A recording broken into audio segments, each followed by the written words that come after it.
We call it the speed of light.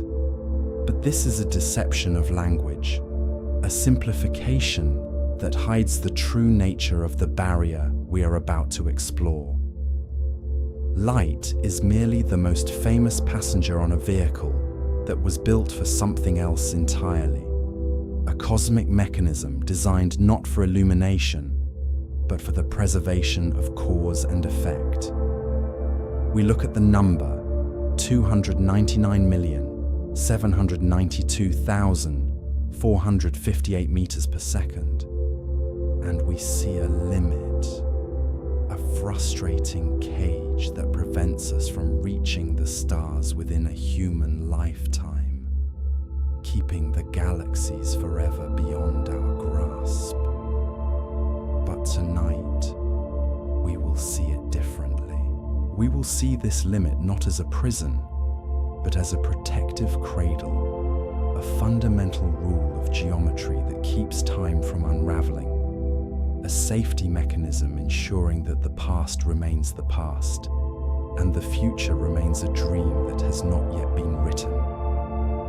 If the speed of light is the limit, why does space itself expand faster than it?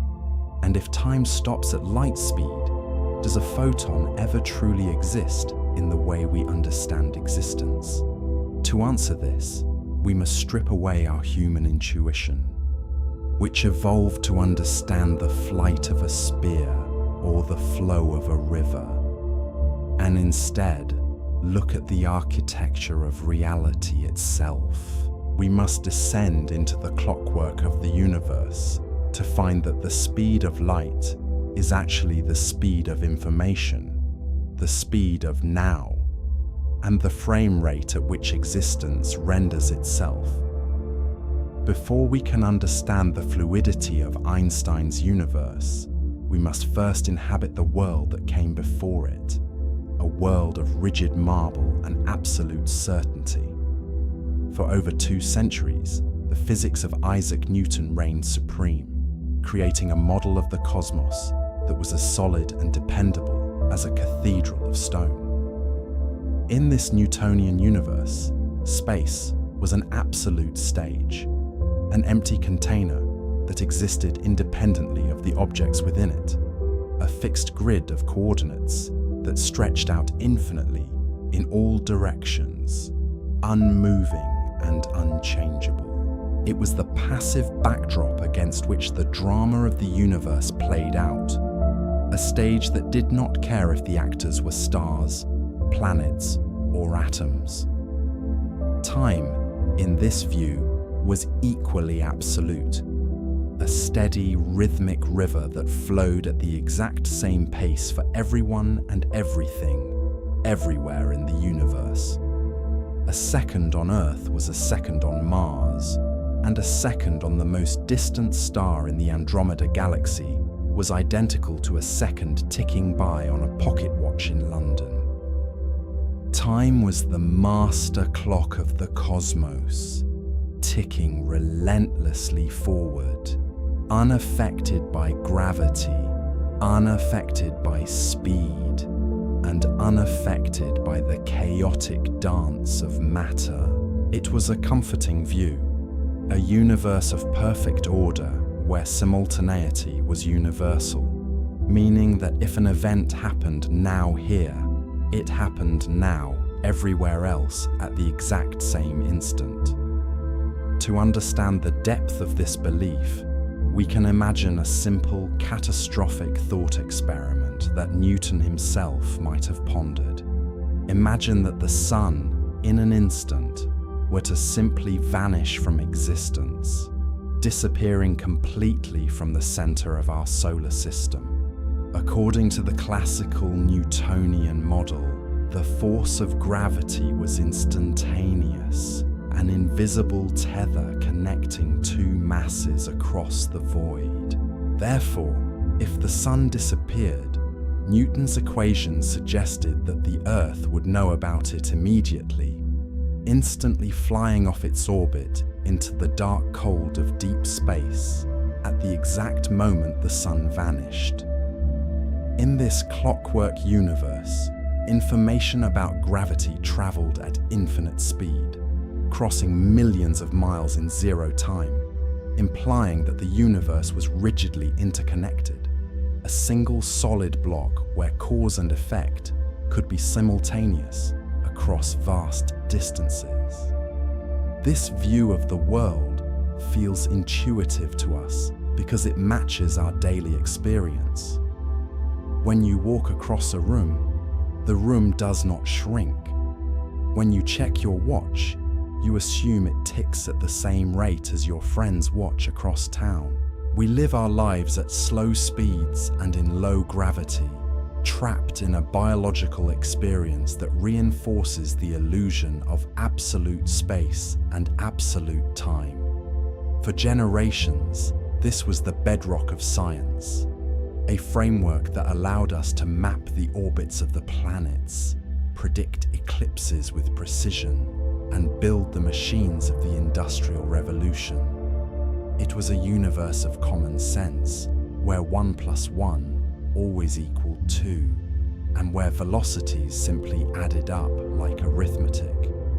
If you were standing on a train, moving at 60 miles per hour, and you threw a baseball forward at 10 miles per hour, common sense and Galilean relativity dictated that the ball was moving at 70 miles per hour relative to the ground. This simple addition of velocities was the law of the land, a rule that seemed as unbreakable as the stones of the earth. It implied that if you could just build a rocket fast enough, you could keep adding speed indefinitely, eventually surpassing any limit, perhaps even crossing the universe in a heartbeat if you had enough fuel. There was no cosmic speed limit in Newton's cathedral, only the limitations of engineering and energy. But in the mid-19th century, cracks began to appear in this marble edifice, not from the study of gravity or planets, but from the study of something far more ethereal: electricity and magnetism. A Scottish physicist named James Clerk Maxwell began working on a set of equations to unify these two mysterious forces, attempting to describe how electric fields and magnetic fields interacted with one another. What he discovered was a mathematical revelation that would eventually bring the Newtonian temple crashing down. Maxwell found that a changing electric field creates a magnetic field, and a changing magnetic field creates an electric field, creating a self-sustaining cycle, a wave of energy that could propagate through space. When he calculated the speed at which this electromagnetic wave should travel, purely based on the constants of electricity and magnetism, he arrived at a specific number: approximately 300,000 kilometers per second. It was a number that looked suspiciously familiar to the measured speed of light, leading Maxwell to the profound realization that light itself was an electromagnetic wave, a ripple in the invisible fields that permeate the universe. However, there was a strange and troubling detail buried within Maxwell's equations. In Newtonian physics, speed is always relative to something. A car moves at 60 miles per hour relative to the road, or a boat moves at 10 knots relative to the water. But Maxwell's equations provided a speed for light, represented by the letter c, that did not specify what it was relative to. It simply stated that light travels at c, period. It did not say at c relative to the source or at c relative to the ether. It stood alone, a constant of nature that refused to bend to the rules of Galilean relativity.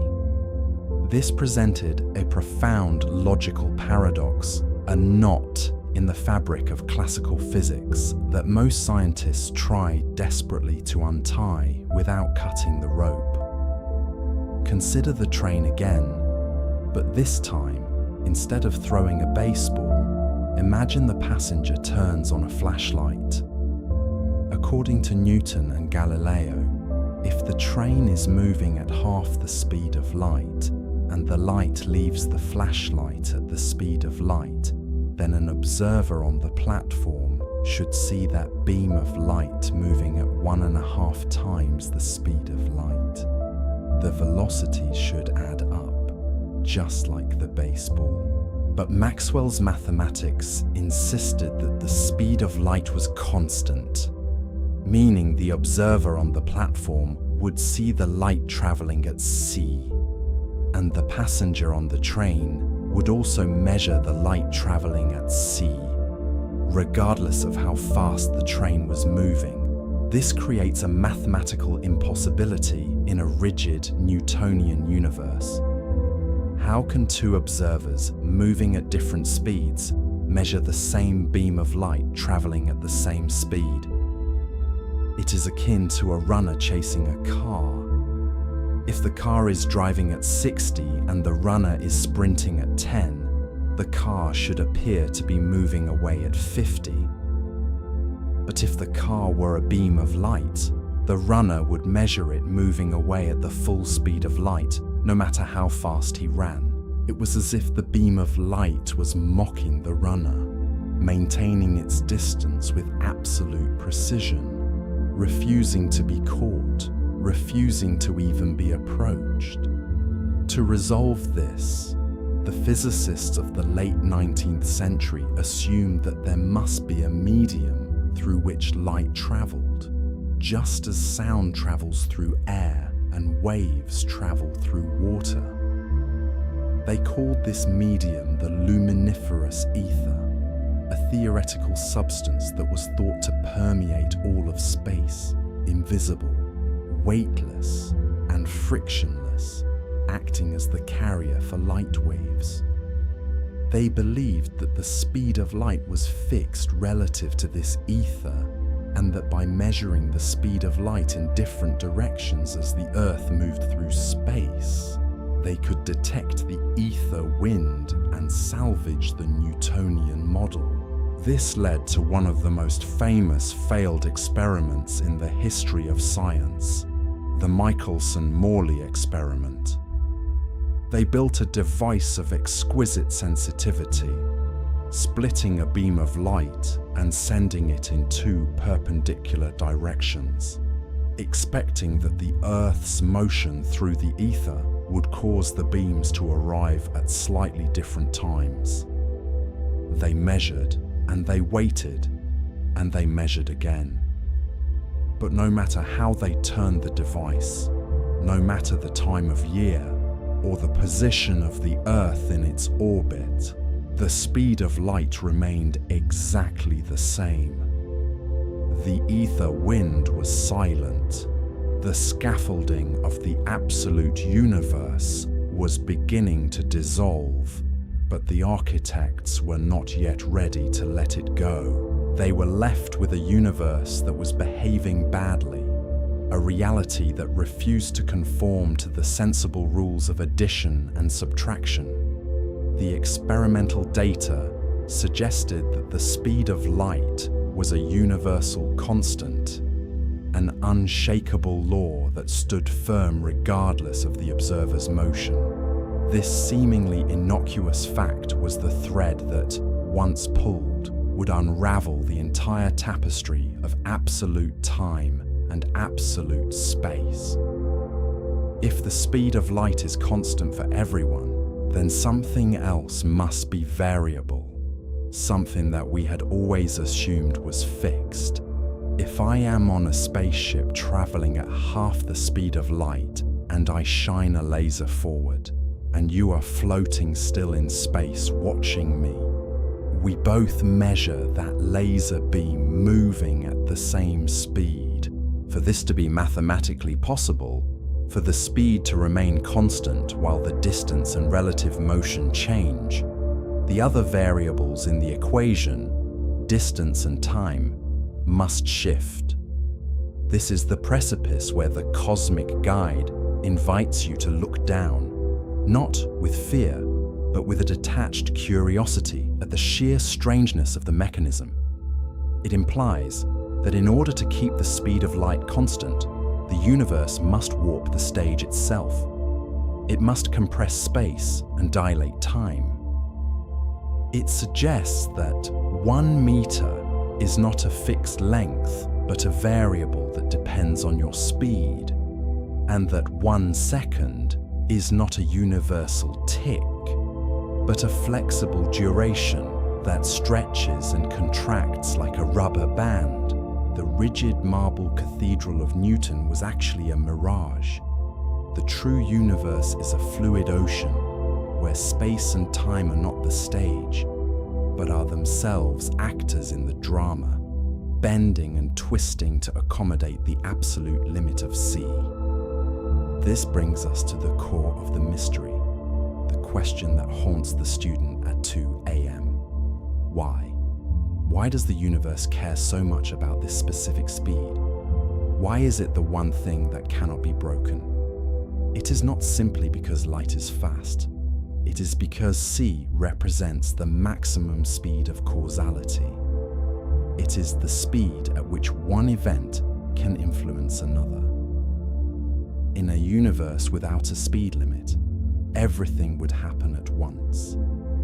The separation between cause and effect would collapse. If gravity were instantaneous, as Newton thought, the web of forces holding the galaxies together would be rigid and lifeless.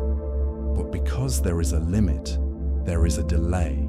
Because there is a delay, there is a sequence. And because there is a sequence, there is a story. The speed of light is the guardian of the narrative. It ensures that the signal from your brain to your hand takes time, however infinitesimal, creating a coherent flow of reality. It ensures that when we look up at the night sky, we are looking into the past, seeing the ghosts of stars as they were, not as they are. This limit creates the depth of the cosmos, transforming the universe from a flat, instant plane into a deep, historical volume, where time is measured in distance and distance is measured in time. As we prepare to leave the comfortable certainty of the Newtonian world, we must let go of our intuition. We must accept that the rigid grid lines we imagine in our heads are not real. The universe is not a box. It is a relationship. It is a dynamic interplay where space can shrink to a point and time can stretch to eternity, all to preserve the sanctity of a single number. This number is not a barrier preventing us from freedom. It is the resolution of the simulation, the pixel density of reality, the fundamental clock speed of the processor that renders the world you see around you. The transition from the old world to the new was not immediate. It required a mind that was willing to discard the obvious in favor of the true. It required a patent clerk in Bern, sitting alone with his thoughts, watching the clock towers of the city and wondering what would happen if he could fly away from them at the speed of light. Would the hands of the clock freeze? Would time stand still? It was a question that seemed innocent, a daydream of a young man, but it contained the seed of a revolution that would redefine what it means to exist. In the Newtonian view, if you chased the light, you would eventually catch it, and you would see it frozen in space, a stationary wave of oscillating electric and magnetic fields. But Maxwell's equations did not allow for a stationary wave. A wave must move to exist. If it stops moving, it vanishes. This was the paradox that Einstein carried in his pocket like a stone, rubbing it with his thumb, feeling its smooth, impossible surface. If you catch the light, it disappears. If you don't catch it, it moves at sea. There was no middle ground, no gradual transition. The universe was hiding a secret mechanism, a set of gears beneath the floorboards that adjusted the flow of time itself to ensure that no one could ever see a frozen photon. This is the intellectual knot we must hold in our minds as we drift deeper. The realization that your personal experience of time is not a universal truth, but a local illusion. You carry your own bubble of time with you, distinct from the bubble carried by the person passing you on the street, distinct from the satellite orbiting overhead, and distinct from the distant quasar pulsing at the edge of the visible universe. We are all drifting in our own private currents of time, connected only by the constant, unyielding speed of light that weaves our separate realities into a single, cohesive whole. The solidity of the ground beneath your feet is generated by electromagnetic forces exchanging particles at the speed of light. The warmth of the sun on your skin is the arrival of energy that has traveled for 8 minutes and 20 seconds across the void. Every interaction, every touch, every sight is mediated by this limit. We are submerged in it. We are defined by it. And as we peel back the layers of this reality, we will find that the limit is not a wall at the edge of the universe, but a rule written into the heart of every atom. A rule that dictates the burning of stars and the beating of hearts. So, let us bid farewell to the marble cathedral of Isaac Newton, with its straight lines and absolute clocks. It was a beautiful dream, a comforting simplification, but it was not the truth. The truth is stranger, more fluid, and far more beautiful. The truth is a universe where space and time are not things, but relations, where the faster you move, the heavier you become, and the slower your time ticks. It is a universe where the only constant is the speed of the message, and everything else, distance, duration, mass, is merely a shadow cast by that light. As we descend further, we will see how this speed limit creates the structure of the light cone, your personal sphere of influence, and how it protects you from the chaos of the infinite. We will see how gravity is not a force, but the curvature of the path caused by the uneven flow of time. But for now, hold on to this single, clarifying thought. The speed of light is not a number. It is the law that keeps the universe from happening all at once. It is the pause between the notes that makes the music possible. To understand why the universe imposes this specific speed limit, we must first unlearn the intuitive geometry that has guided human perception for millennia, stepping back into the rigid, clockwork world that existed before the year 1905.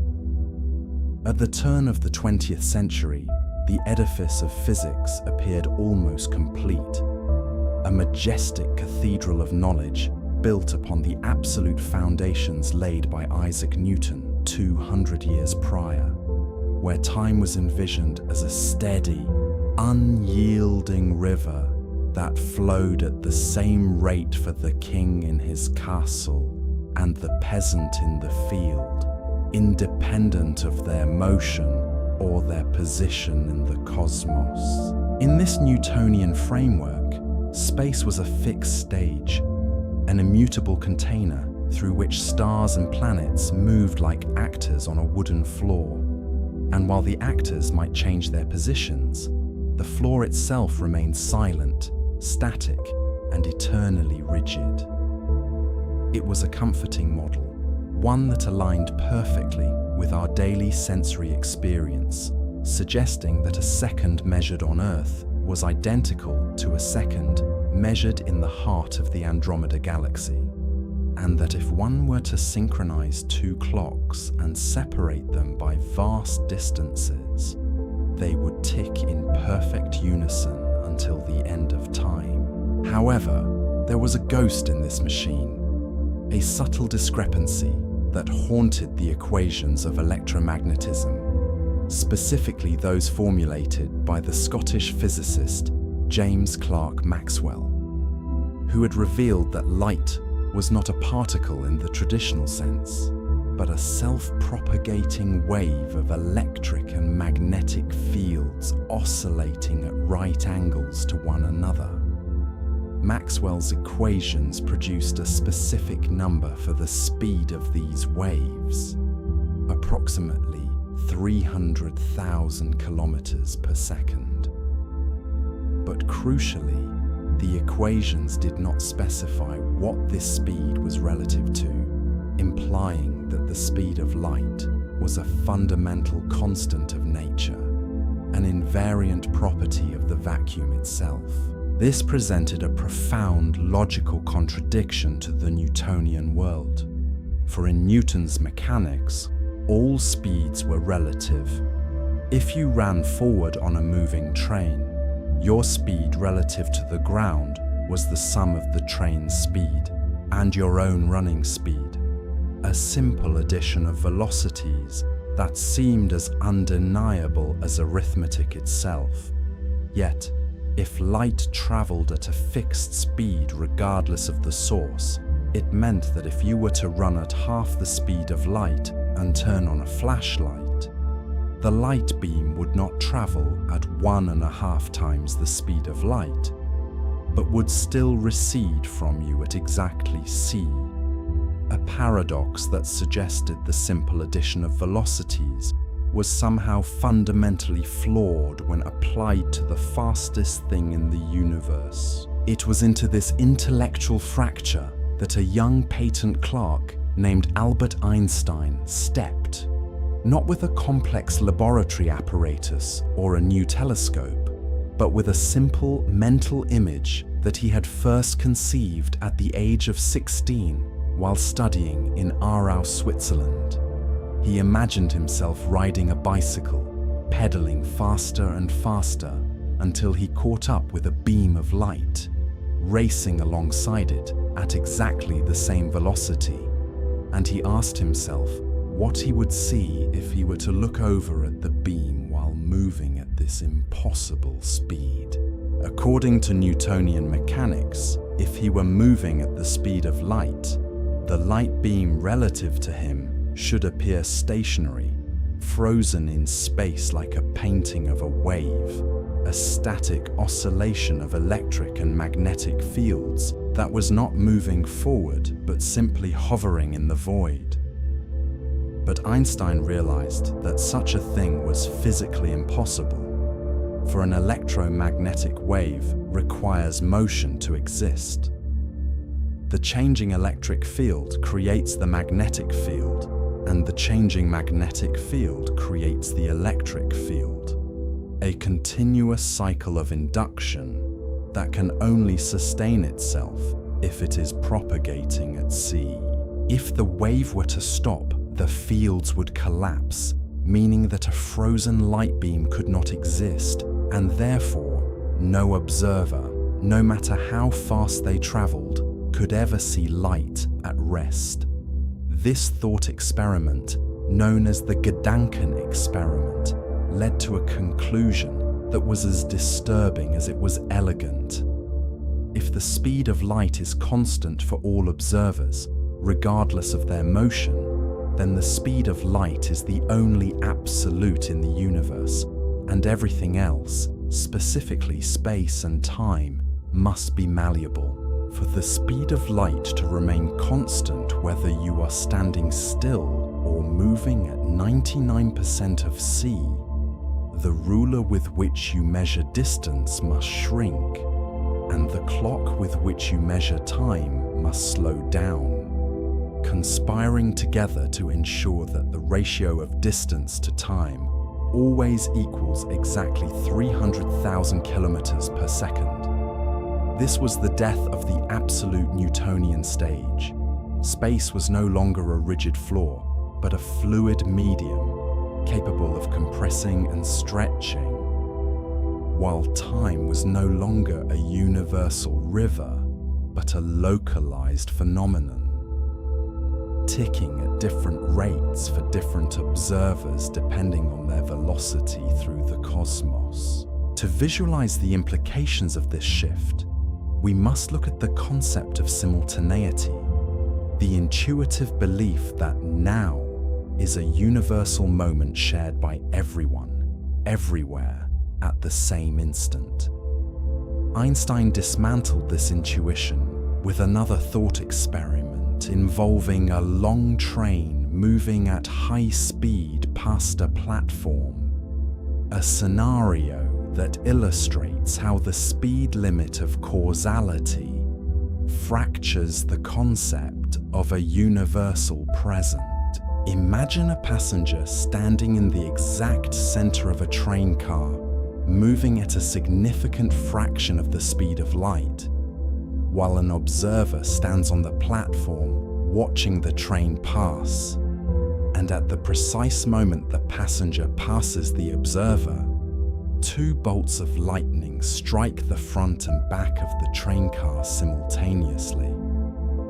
Or at least they appear simultaneous to the observer on the platform. The light from the front bolt and the light from the back bolt travel equal distances to reach the platform observer's eyes, meeting at the same moment, creating a single unified event in their perception of reality. However, for the passenger on the train, the situation is radically different because they are moving towards the light coming from the front of the train and moving away from the light coming from the back. Since the speed of light is constant and finite, the light from the front strike has less distance to travel to reach the passenger's eyes, while the light from the rear strike has to chase the passenger who is receding from it. Consequently, the passenger sees the front lightning bolt strike before the rear lightning bolt strike, perceiving them not as simultaneous events, but as two distinct moments separated by a measurable interval of time. We might be tempted to ask which observer is correct. Did the lightning strikes happen at the same time, or did they happen one after the other? But the unsettling answer provided by special relativity is that both observers are correct within their own frames of reference. There is no God's eye view of the universe that can adjudicate the truth.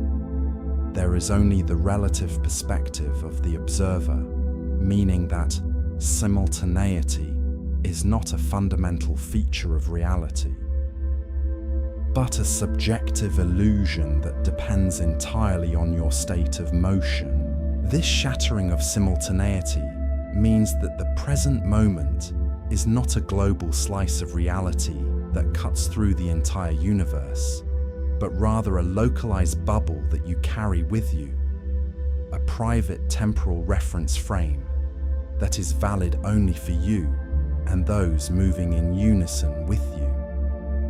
If you were to communicate with an alien civilization in a galaxy a billion light years away, and you attempted to ask what they are doing right now, the question would be meaningless in the context of physics, because their now depends on their motion relative to you. If they are moving towards Earth, their now might include events that we consider to be in our future, and if they are moving away, their now might coincide with our past.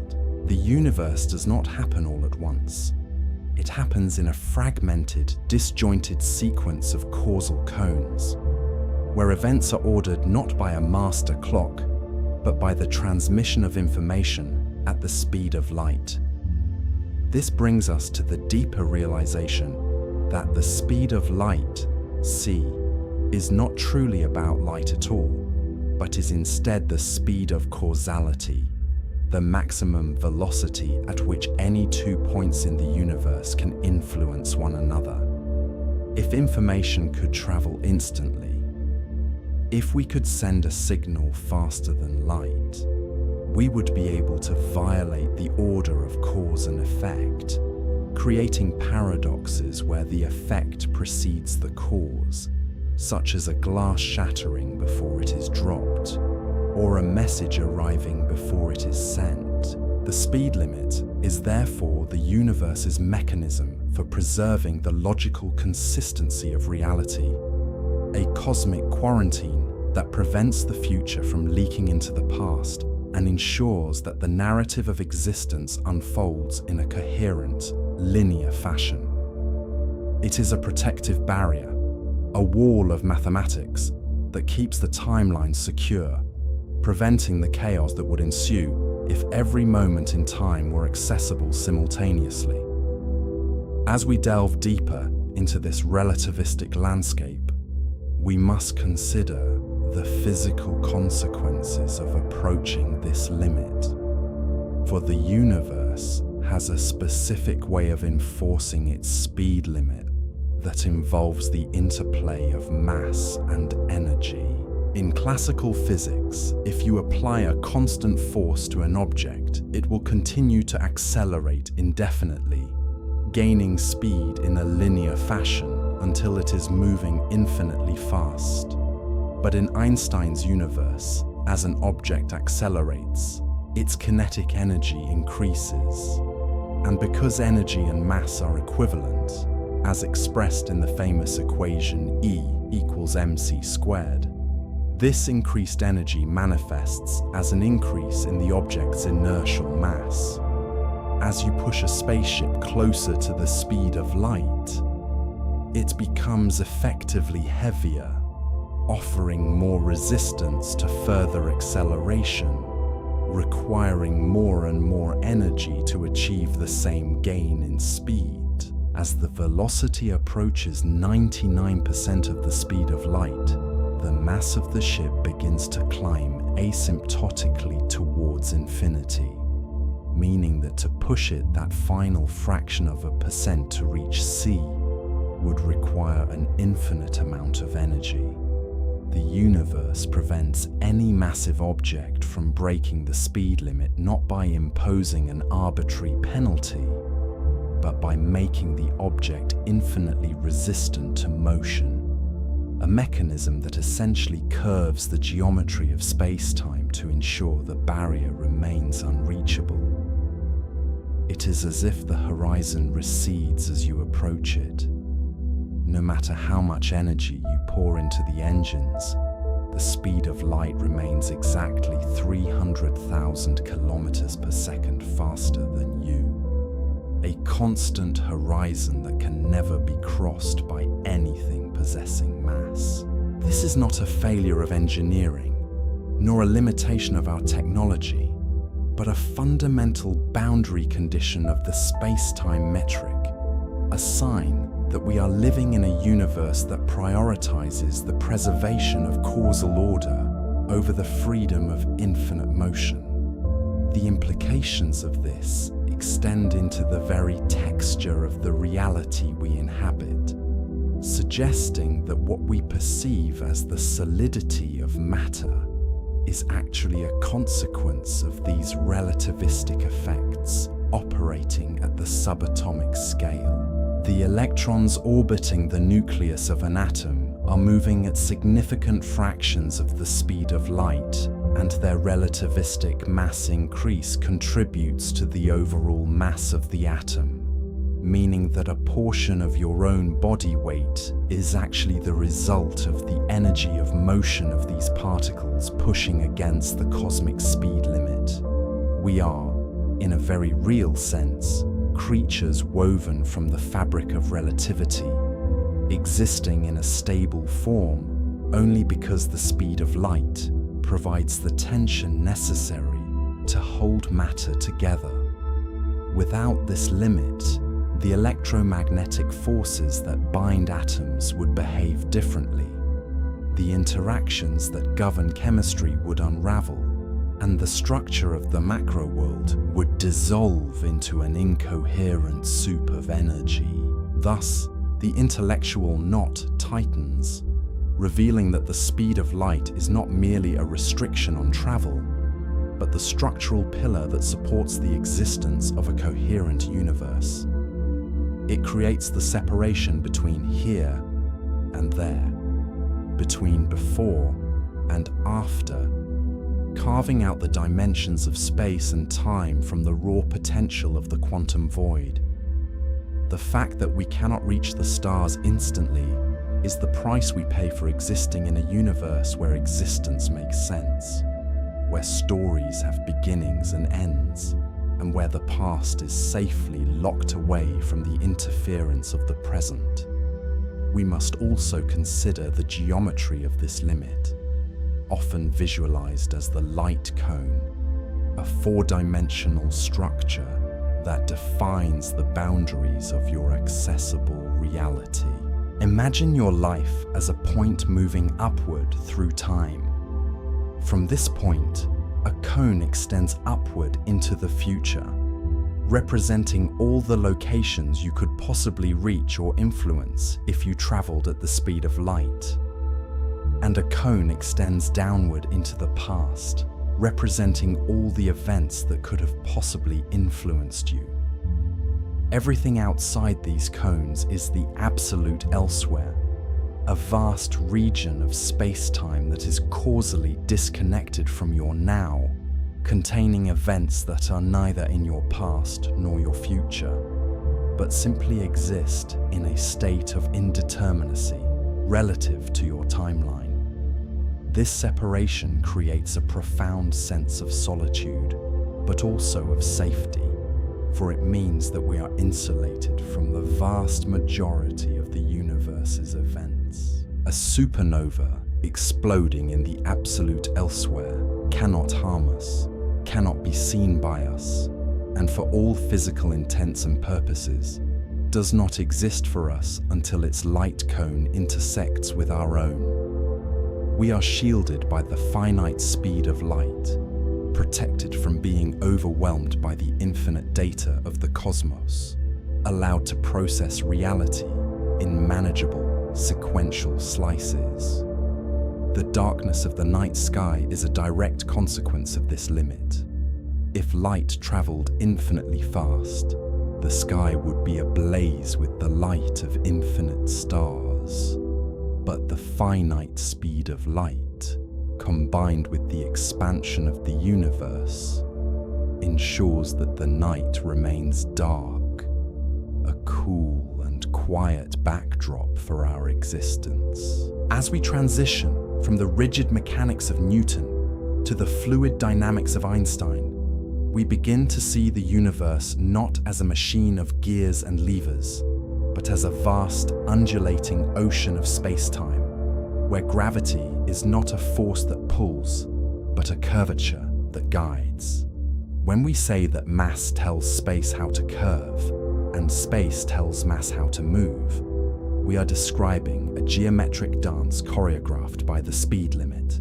For even gravity, the ripple in the fabric caused by the presence of mass, propagates at exactly the speed of light. If the sun were to vanish this very instant, the Earth would continue to orbit the empty space where the sun used to be for 8 minutes and 20 seconds, blissfully unaware of the catastrophe, because the gravitational information that the sun is gone travels at the same speed as the light that reveals its absence. We are always reacting to the ghost of the universe as it was, never as it is, living in a perpetual delay that buffers us from the immediate shocks of cosmic change. This delay, this lag between the event and the perception, is the thickness of our reality, the buffer zone that allows for the processing of information. It suggests that our perception of the world is a reconstruction, a model built by the brain based on outdated signals, a delay that we never notice because it is woven into the very architecture of our consciousness.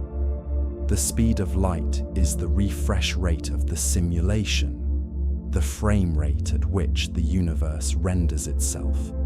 And while it may seem limiting to our ambitions of galactic conquest, it is the essential constraint that allows the simulation to run smoothly.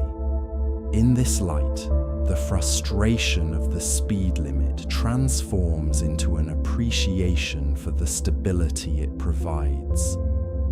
We are not trapped in a slow universe. We are cradled in a careful one. The vast distances between stars are not empty voids, but protective moats of time, ensuring that civilizations, stars, and galaxies have the room to evolve in isolation, free from the immediate interference of their neighbors. The silence of the void is a feature, not a bug, a necessary component of a system designed to endure for billions of years. As we prepare to drift further into the nature of this space-time fabric, visualizing the smooth velvet texture of the fourth dimension, we can let go of the need for instantaneity, accepting the slow, rhythmic pulse of a universe that takes its time. We can find comfort in the knowledge that the laws of physics are not arbitrary walls, but the foundational geometry of a sanctuary, a place where time flows like a calm river, carrying us gently from the past into the future, protected on all sides by the unbreachable barrier of sea. This realization prepares us to look closer at the fabric itself, to move away from the equations and into the texture of the cosmos, to visualize the loaf of bread universe where the past, present, and future exist together in a block of space-time. We leave behind the paradoxes of trains and lightning, having resolved the intellectual knot, and now we can float freely into the geometric wonder of Minkowski space, where time is simply another direction, and the journey is already mapped out in the curves of the continuum. The anxiety of the limit fades, replaced by the awe of the structure, a structure built on the invariant speed of light, the golden ratio of existence that keeps the universe from unraveling into chaos.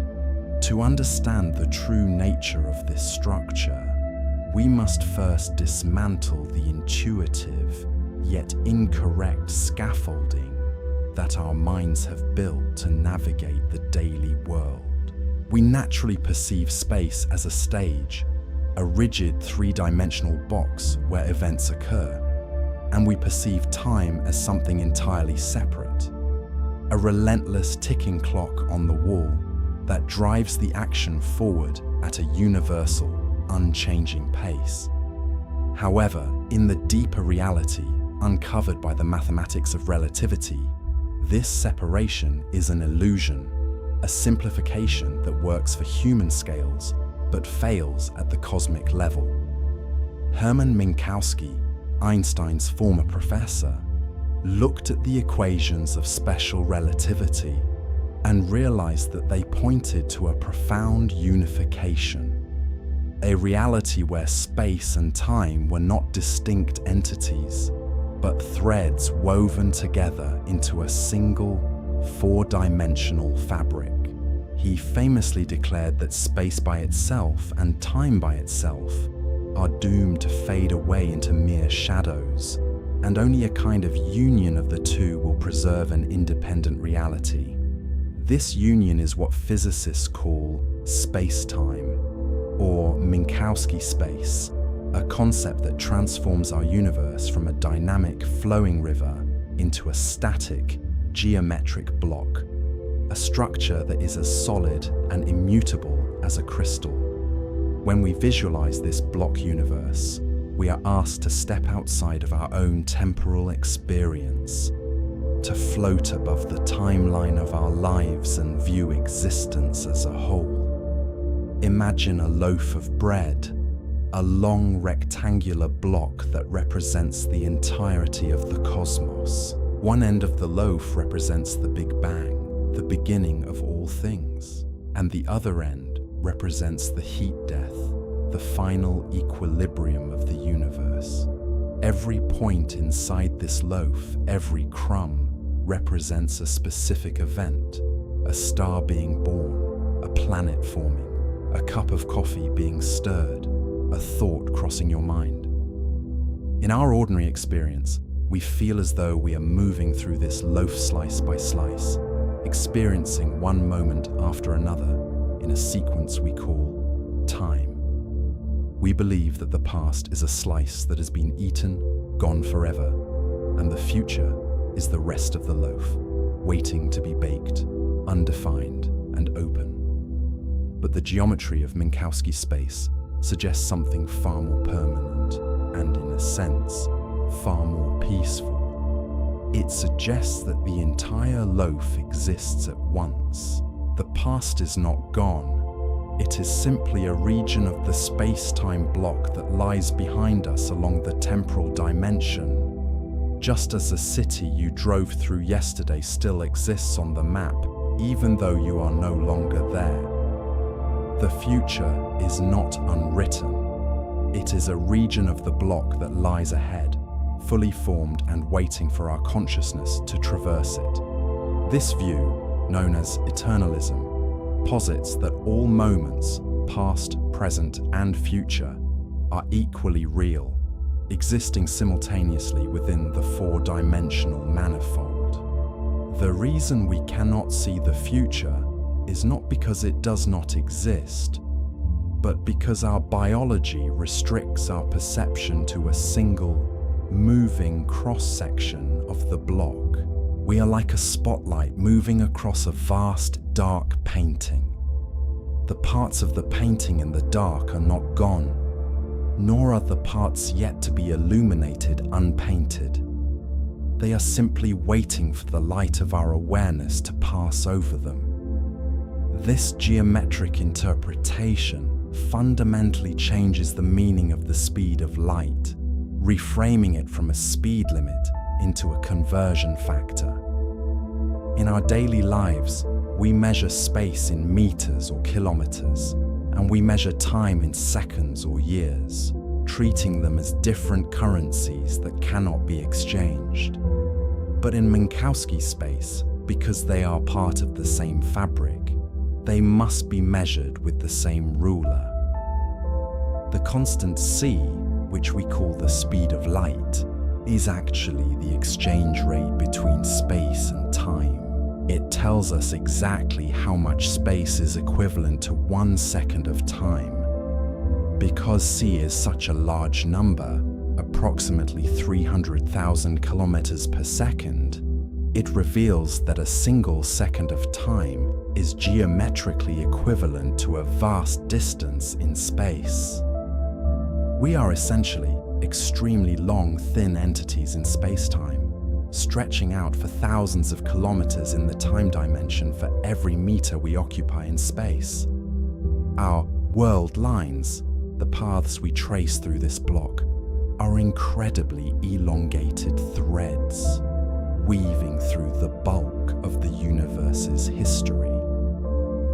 The beauty of this four-dimensional geometry lies in its rigidity, its refusal to bend to the whims of individual observers. While we previously established that time can slow down and space can contract depending on your speed, these distortions are merely matters of perspective, similar to how a building looks different depending on the angle from which you view it. If you look at a ruler head-on, it appears short. If you look at it from the side, it appears long.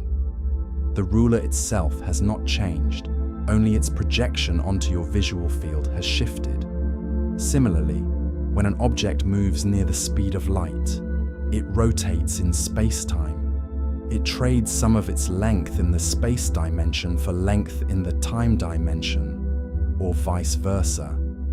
The underlying object, the four-dimensional reality, remains invariant, a fixed interval in space-time that all observers, regardless of their speed, can agree upon. This invariant interval is the bedrock of cosmic order, ensuring that while our measurements of minutes and meters may vary, the fundamental causal structure of the universe remains preserved. This preservation of causality is where the concept of the light cone becomes a vital tool for understanding our place within the block.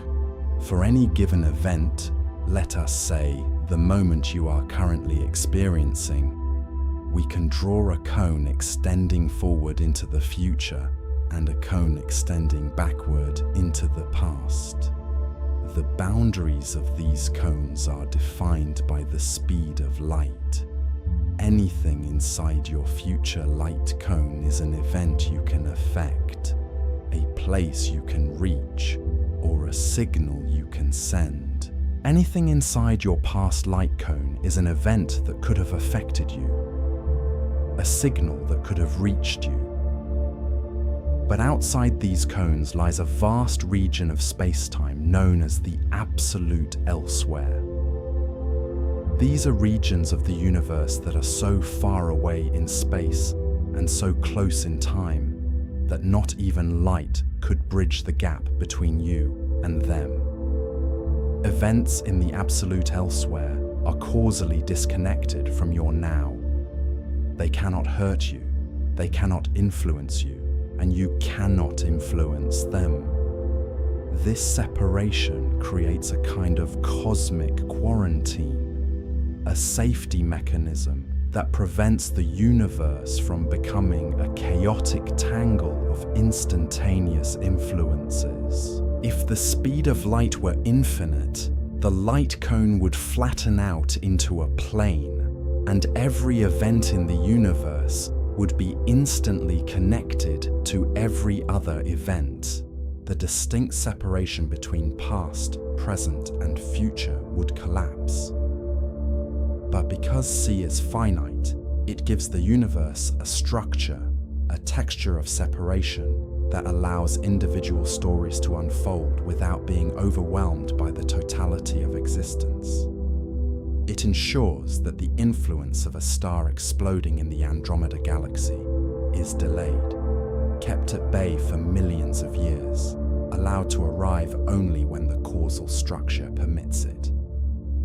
The speed limit is the guardian of sequence, ensuring that causes always precede their effects, maintaining the logical narrative of reality. As we drift deeper into this geometric visualization, we can begin to appreciate the smoothness of the fabric. Minkowski space is often described as a flat manifold, meaning that in the absence of gravity, the grid lines of space and time are straight and parallel, extending infinitely in all directions. It is a perfect, frictionless arena where objects coast along their world lines, following the path of least resistance.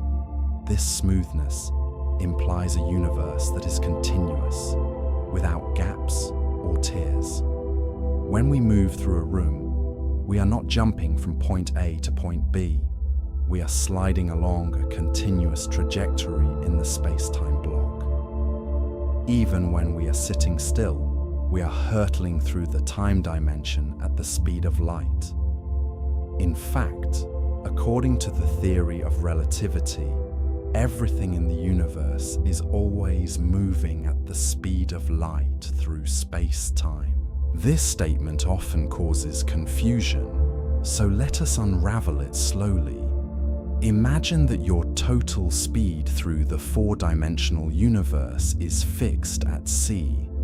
This total speed is shared between your movement through space and your movement through time. If you are sitting still in a chair, your velocity through space is 0, which means all of your motion is directed through time. You are traveling into the future at the maximum possible rate. However, if you get into a spaceship and accelerate, you begin to divert some of that total speed into the spatial dimensions. Because your total speed through space-time must remain constant, this diversion comes at a cost. Your speed through time must decrease. You pass through time slower than the person left back on Earth. If you could divert all of your speed into space, reaching the speed of light spatially, your speed through time would drop to zero. You would become frozen in time, a timeless entity existing in a single, eternal moment. This trade-off is the geometric origin of time dilation. It is not a magical slowing of clocks. It is a change in direction. Just as a car driving north can turn east, thereby making less progress toward the north, an object moving through time can turn into space, making less progress toward the future. This implies that time is not a flow that carries us, but a direction we travel, a coordinate we navigate. The feeling of time passing is merely the sensation of our consciousness moving along this axis, reading the script that has already been written in the block universe. This perspective offers a profound sense of stability. If the future is already laid out in the geometry of space-time, then the anxiety of the unknown is merely a limitation of our view, not a flaw in the universe. The events of tomorrow are as real and solid as the events of yesterday. They are simply further down the loaf, waiting for us to arrive. We can visualize this block universe not as a cold, deterministic prison, but as a completed masterpiece, a complex, intricate sculpture of events where every interaction, every beam of light, and every gravitational pull is a permanent feature of the structure. The now slice we inhabit is just one cross-section of this sculpture. As we change our velocity, we tilt this slice.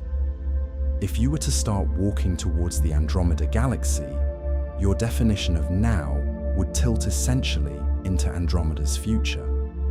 If you turned around and walked away, your now would tilt into Andromeda's past.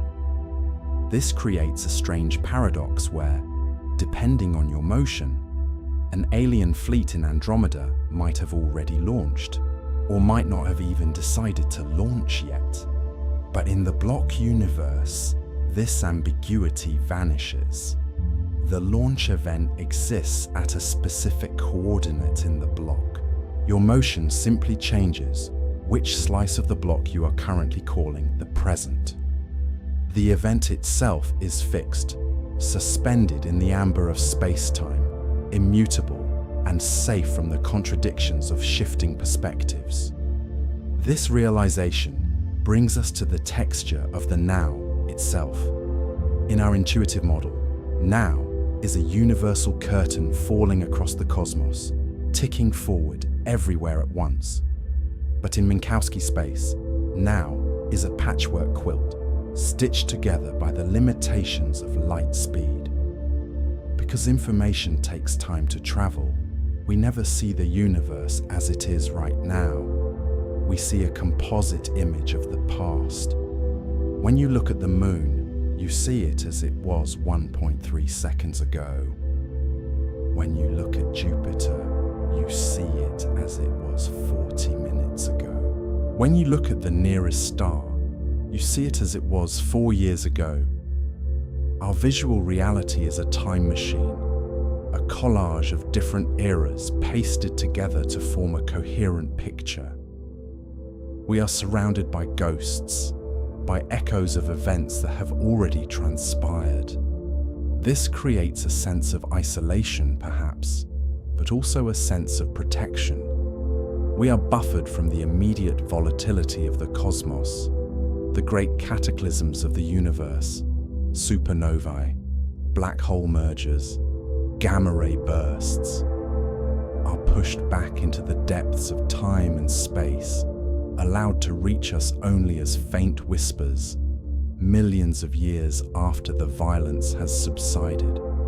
The structure of Minkowski space also reveals why the speed of light is the maximum speed. It is not because of air resistance or engine limitations. It is because the geometry of the universe is hyperbolic. In Euclidean geometry, the geometry of flat sheets of paper, the hypotenuse of a triangle is always shorter than the sum of the other two sides. But in the geometry of space-time, the rules are different. The relationship between space and time is governed by a minus sign in the equations, creating a structure where the distance between two events can be zero, even if they are far apart in space and time, provided they are connected by a beam of light. This hyperbolic geometry creates an asymptote, a mathematical curve that approaches a line but never touches it. As you accelerate, you push closer and closer to this asymptote, pouring more and more energy into your motion. But the geometry of space-time stretches out before you, preventing you from ever crossing the line. It is like trying to reach the horizon. No matter how fast you run, the horizon remains the same distance away. The speed of light is the horizon of space-time, the edge of the map that recedes as we approach it. This infinite recession ensures that massive objects remain firmly planted within the causal structure. We are creatures of mass, and therefore we are tethered to the slow lane of the universe, forced to experience time, forced to age, forced to witness cause followed by effect. This restriction is the price we pay for existence. To have mass is to have inertia, to have a resistance to change, to have a solid presence in the universe. Light, having no mass, pays no such price. It skims the surface of the asymptote, timeless and ageless. But for us, the heavy matter of the cosmos, the speed limit serves as a binding agent, keeping our atoms together, keeping our biology functioning, keeping our consciousness coherent. If we could break the speed limit, we would break the causal links that hold our bodies and minds together. We would unravel into a chaotic spray of events without sequence. The limit, therefore, is the container of our being. As we visualize the seamless integration of space and time, we can imagine the universe as a vast, shimmering ocean of coordinates. Every point in this ocean is specified by 3 numbers for space: up, down, left, right, forward, backward, and 1 number for time. This 4-number address, open parenthesis, x, y, z, t, close parenthesis, uniquely identifies every event that has ever happened or will ever happen. Your birth has a coordinate. This moment has a coordinate. The moment you fall asleep has a coordinate. These coordinates are etched into the manifold, unchanging. The flow of time is simply our consciousness sliding from one coordinate to the next along a continuous curve. This view eliminates the fear of time running out. Time does not run out. The curve simply continues to its end point. The structure remains. The loaf of bread does not disappear after you have eaten a slice. The slice is merely metabolized, while the rest of the loaf remains on the table, solid and real.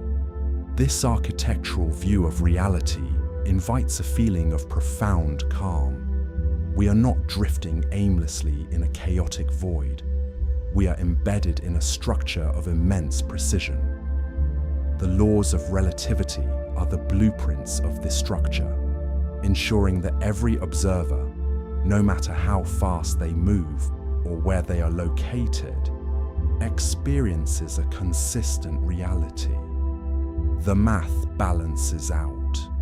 If time slows down, space contracts to compensate. If energy increases, mass increases to balance the scale.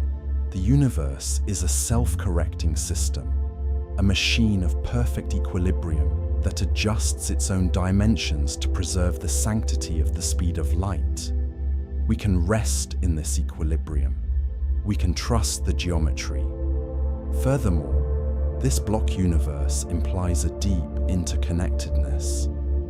While the light cones separate us from the absolute elsewhere, the fabric itself connects everything. The gravity of a distant star is a curvature in the same sheet of space-time that holds you to the Earth. The light from the Big Bang is a ripple in the same field that allows you to see the screen in front of you. We are not separate from the universe. We are features of it, wrinkles in the space-time cloth. The distinction between empty space and solid matter is less clear in this view. Matter is simply a region where the curvature of space-time is intense, a knot in the fabric. Energy is a vibration of the fabric. We are made of the same stuff as the space between the stars, just woven into a tighter pattern. As we prepare to shift our focus from the broad architecture of the block universe to the specific experience of the photon, we must hold this image of the solid four-dimensional crystal in our minds. It is a place where forever is not a length of time, but a description of existence. The universe does not happen, it simply is. It is a static, majestic object of 4 dimensions, within which we trace our small, luminous paths. And in this static majesty, there is silence. The frenetic energy of our daily lives is smoothed out when viewed from the perspective of the block. The rush to get somewhere, the anxiety of being late, the fear of the future, all of these dissolve when we realize that the somewhere, the late, and the future are just coordinates on a map that is already drawn. We are free to simply experience the journey, to watch the scenery of space-time pass by, knowing that the track is laid, the rails are secure, and the speed limit ensures we will never derail. This security allows us to ask the next question, the one that bridges the gap between the heavy, time-bound world of matter and the ethereal, timeless world of light. If we are trapped in the slow lane, experiencing the passage of seconds and years, what is it like for the passenger that travels at the limit? What does the universe look like to a beam of light? We have spoken of the photon as a messenger, a carrier of information. But in the strange geometry of Minkowski's space, the photon occupies a unique and paradoxical position. It travels through space, yet it experiences no time. It traverses vast distances, yet for the photon, the journey is instantaneous.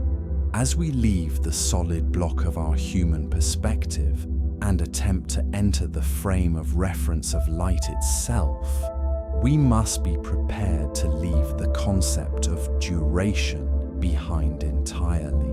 We are moving from the realm of the clock to the realm of the timeless, from the loaf of bread to the knife's edge.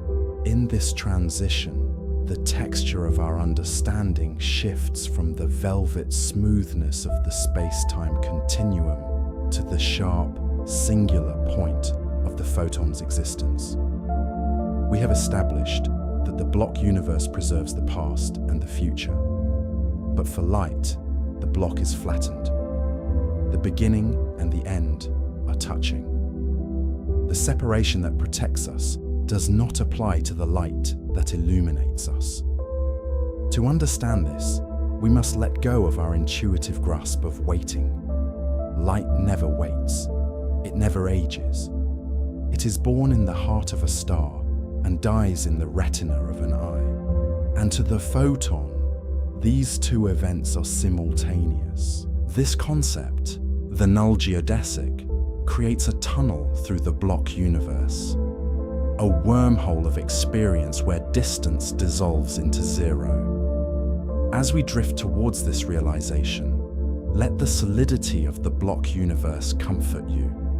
You are held by the geometry, supported by the math, and protected by the limit.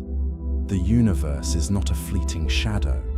It is a permanent structure, and you are an integral part of its design. To understand the true nature of this design, we must strip away the human experience of duration and inhabit, for a moment, the perspective of the photon itself.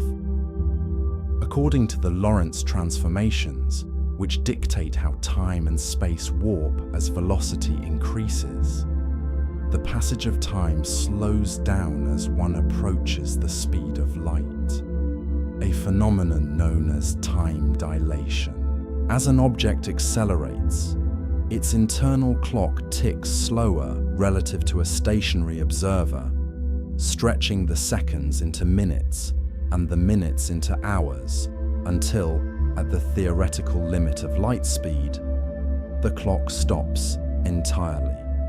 This mathematical certainty leads to a profound realization about the messenger particle of our universe, meaning that for a photon, time does not pass.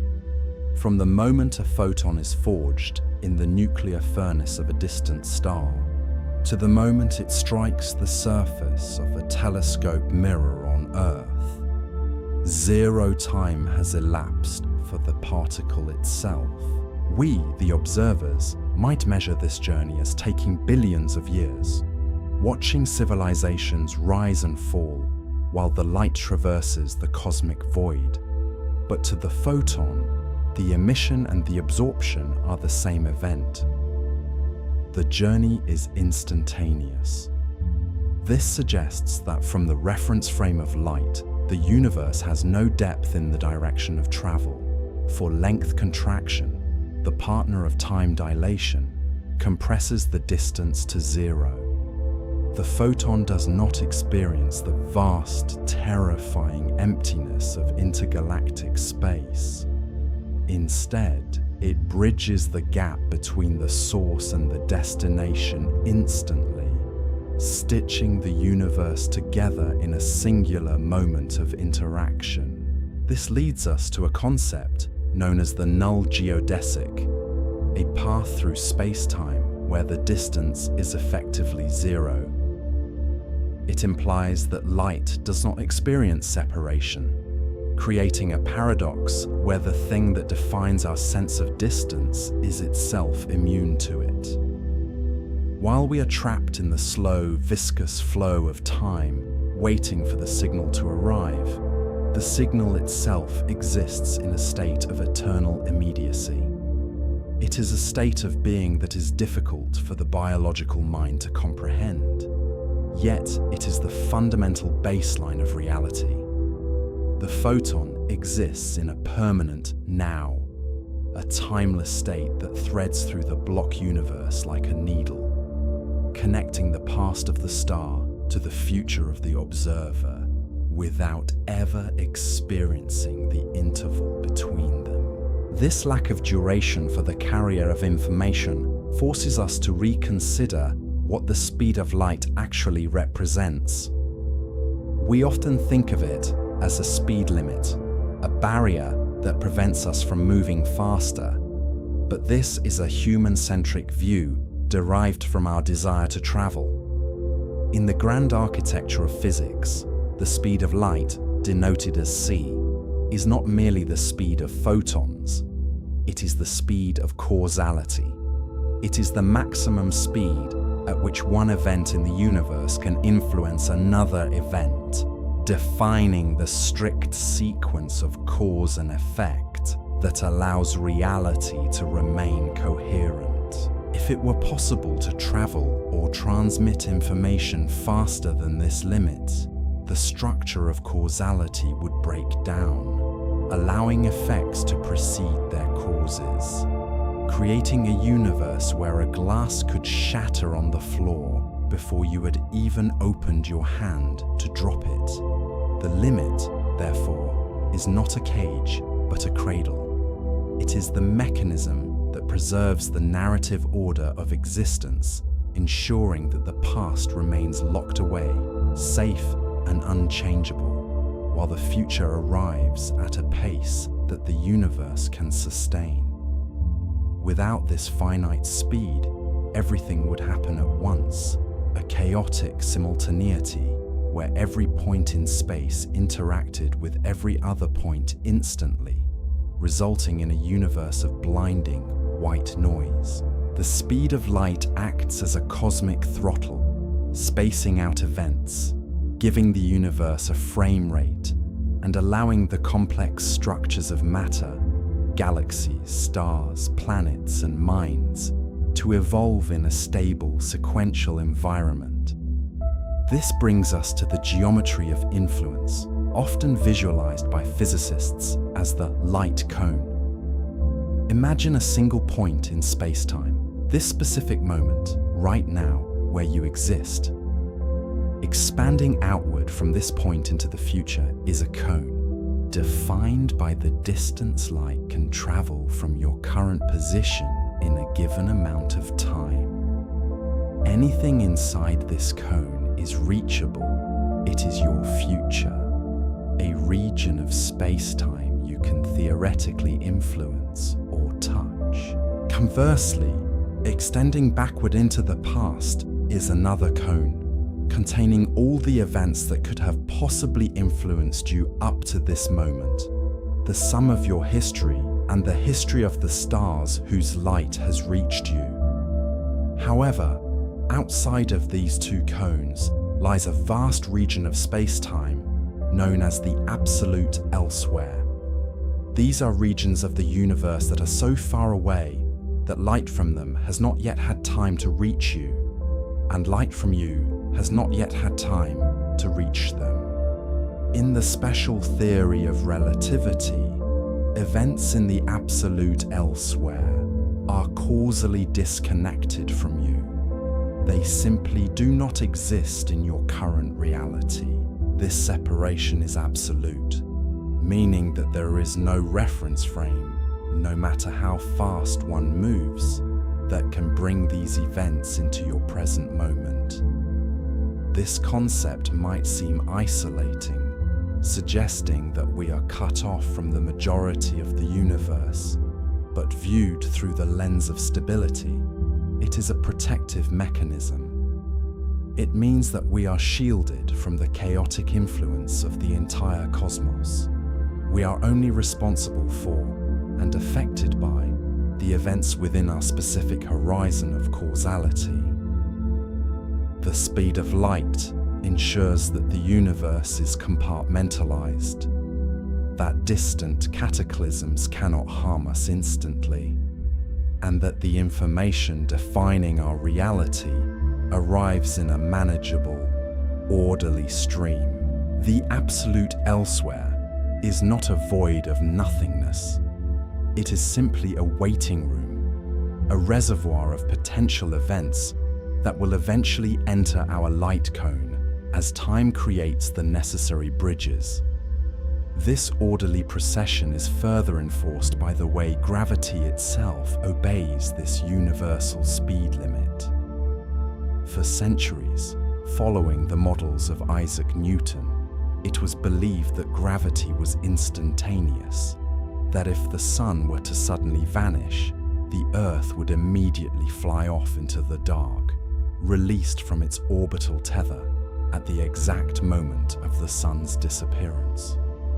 However, Albert Einstein's general relativity revealed that gravity is not a mysterious force acting across a distance, but a curvature of space-time itself, a warping of the geometric fabric caused by mass. When a massive object moves or changes, the ripples in this fabric, gravitational waves, propagate outward, not instantly, but at exactly the speed of light.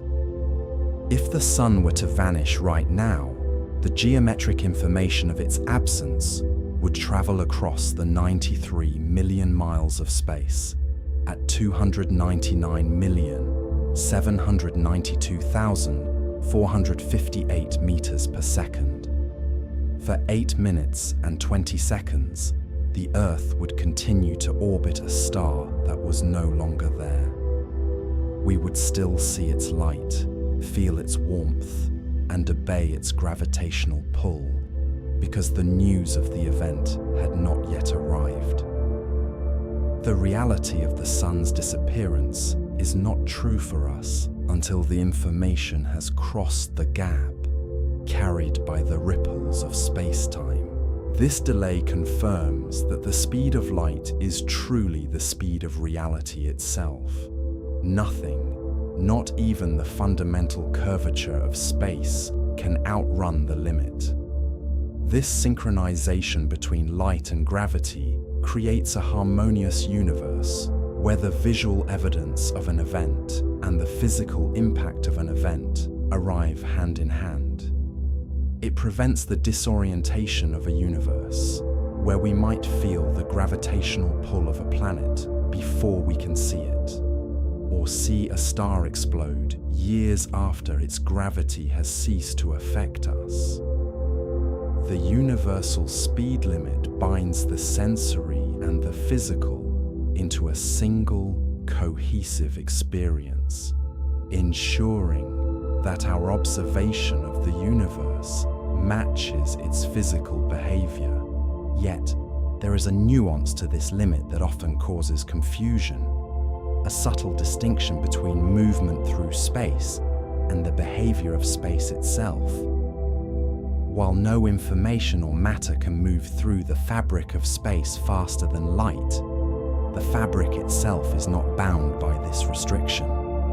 We observe this in the metric expansion of the universe, where galaxies strictly obey the speed limit locally, moving through their immediate neighborhoods at sublight speeds, yet the space between them stretches.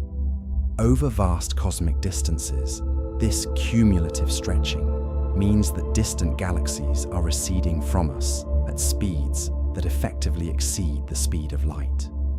This is not a violation of the law, but a property of the stage on which the law is written. The galaxies are not moving, the room is getting bigger. This expansion creates a cosmic event horizon, a boundary beyond which the recession velocity of space exceeds the speed of light, meaning that the light emitted by objects beyond this horizon can never reach us. It is a permanent edge to our observable universe, a limit to knowledge that is defined not by the failure of our instruments, but by the geometry of an expanding space-time. This horizon acts as a final, gentle curtain. It implies that there are parts of the universe that will forever remain a mystery, galaxies that are drifting away into the silence of the unobservable, their light struggling against the expansion of space, like a swimmer against a current that is too strong. Rather than inducing anxiety, this can be viewed as a form of cosmic modesty. We are not meant to see everything. We are granted a localized causal bubble, a sphere of influence and observation that is vast enough to inspire awe, but finite enough to comprehend. The speed of light defines the walls of this bubble, keeping our reality contained and comprehensible. As we descend deeper into the implications of this limit, we encounter the strange behavior of mass as it attempts to challenge the barrier. In our daily lives, we are accustomed to the linear relationship between energy and speed. If you add more fuel to a car, it goes faster. However, as an object approaches the speed of light, this relationship changes fundamentally. The energy put into the system no longer translates primarily into velocity. Instead, it converts into mass. This is the physical manifestation of the equation E equals mc squared, which tells us that energy and mass are interchangeable currency. A spaceship accelerating towards the speed of light would find itself becoming heavier and heavier, its relativistic mass increasing as it pushes against the asymptote.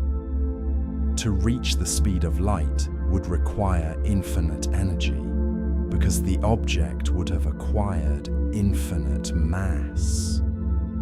This effectively creates a vertical wall in the graph of velocity, a mathematical impossibility that prevents massive objects from ever breaking the causal structure of the universe. The universe protects its speed limit not by arbitrary rules, but by the fundamental mechanics of inertia.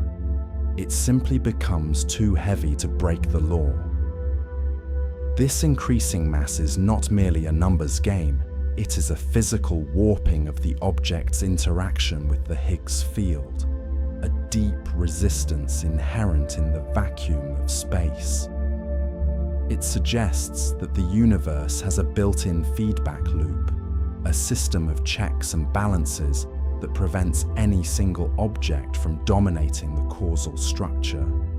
If an object were to reach light speed, it would possess infinite energy and infinite gravity, effectively collapsing the universe around it into a singularity.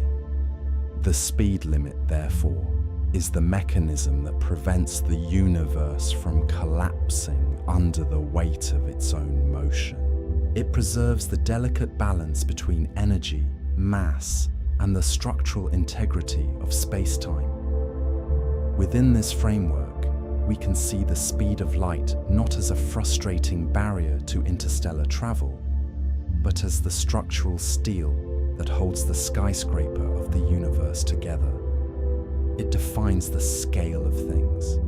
It determines the strength of the electromagnetic force which holds atoms together. It dictates the rate of nuclear fusion in stars, determining how long they burn. And it sets the tempo for the exchange of information between neurons in the brain. The speed of light is woven into the very DNA of matter, a constant that tunes the universe to a frequency that allows for the existence of complexity. If the speed of light was significantly faster, stars would burn through their fuel too quickly, exhausting themselves before life could evolve. If it were significantly slower, the universe would be a sluggish, disconnected place where interactions were too slow to build complex chemistry.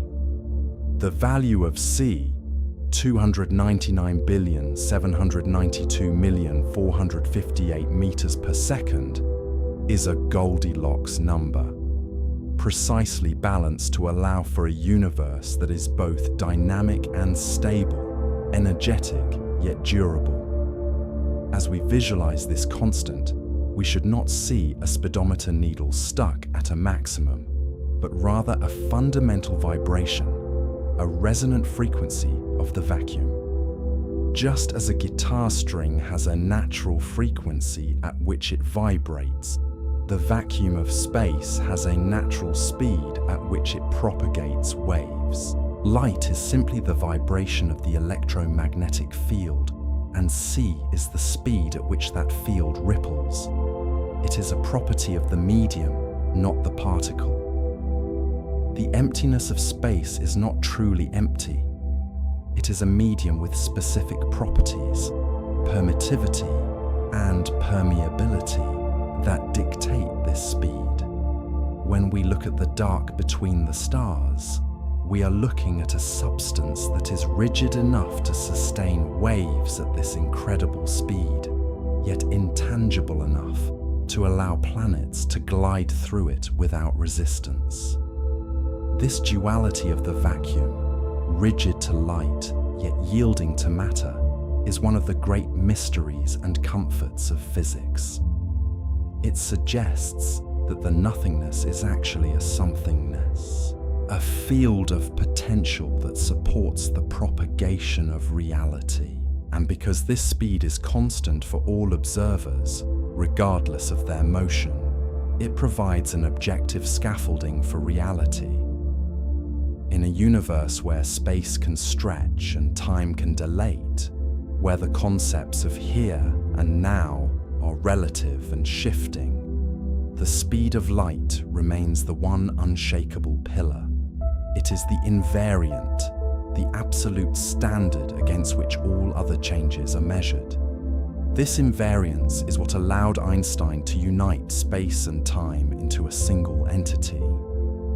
Because the speed of light must remain constant, space and time must be flexible. They effectively trade with each other. If you move faster through space, you must move slower through time to ensure that the speed of light remains the same relative to you. This trade-off implies that space and time are made of the same stuff, just viewed from different angles. We are always moving through space-time at a constant velocity, the speed of light. When we are sitting still, all of that motion is directed through time. When we move through space, we divert some of that velocity from time into space. This perspective, known as the four-velocity, offers a profound sense of continuity. We are never truly stationary. We are always racing through the dimension of time at the speed of light. Our journey from the cradle to the grave is a journey at light speed, merely directed along the temporal axis. When we look at a beam of light, we are seeing something that has rotated its velocity vector entirely into space, leaving no motion for time. It is a shift in direction, not a change in fundamental status. We are all cosmic travelers, comprised of the same energy, obeying the same geometry, merely taking different paths through the four-dimensional landscape. This realization softens the boundary between matter and light. We are not separate from the beam, we are simply orthogonal to it. We are traveling through time while it travels through space. And in the rare moments when matter and antimatter meet and annihilate, they revert to their pure form, transforming back into photons, rotating their vector from time back into space, resuming the timeless journey of light. This cycle of matter condensing from energy, living through time and potentially returning to energy, suggests a universe of conservation and flow, where nothing is lost, only redirected. As we rest in this understanding, the anxiety of the limit fades. We are not prisoners of the speed of light, we are protected by it. It is the wall that keeps the wind out, the rule that keeps the game playable, and the constant that anchors our reality in a shifting cosmos.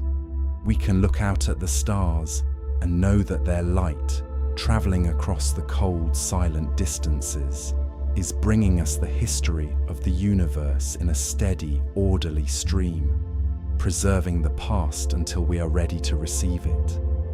The delay is not a silence, it is a memory in transit. And in this transit, there is a deep, abiding peace. The light from a galaxy 1 billion light years away has spent an eon crossing the void, carrying the image of a spiral of stars that may no longer exist, preserving it in a capsule of timelessness until it reaches us. The universe is a vast archive, and the speed of light is the librarian, carefully delivering the books of history one by one, ensuring that the story of existence is told in the correct order, page by page, moment by moment. We are the readers of this story, sitting in the quiet safety of our light cone, watching the great narrative unfold at the exact speed it was meant to be seen. This protective pacing allows for the existence of contemplation. If the universe happened all at once, there would be no time for thought, no time for wonder. But because of the limit, we have the pauses between the notes. We have the night sky, which is a tapestry of different times woven together into a single image. When you look up, you are not seeing the universe as it is now. You are seeing a cross-section of history. You are looking back in time, seeing the moon as it was seconds ago, the planets as they were minutes ago, and the stars as they were centuries ago. The night sky is a time machine, and the speed of light is the mechanism that allows us to peer into the past simply by opening our eyes. This layering of time creates a rich, multi-dimensional texture to our visual reality. We are surrounded by ghosts of the past, luminous echoes that have traveled across the dark to be with us. It is a form of connection that transcends the limitations of biological lifespans.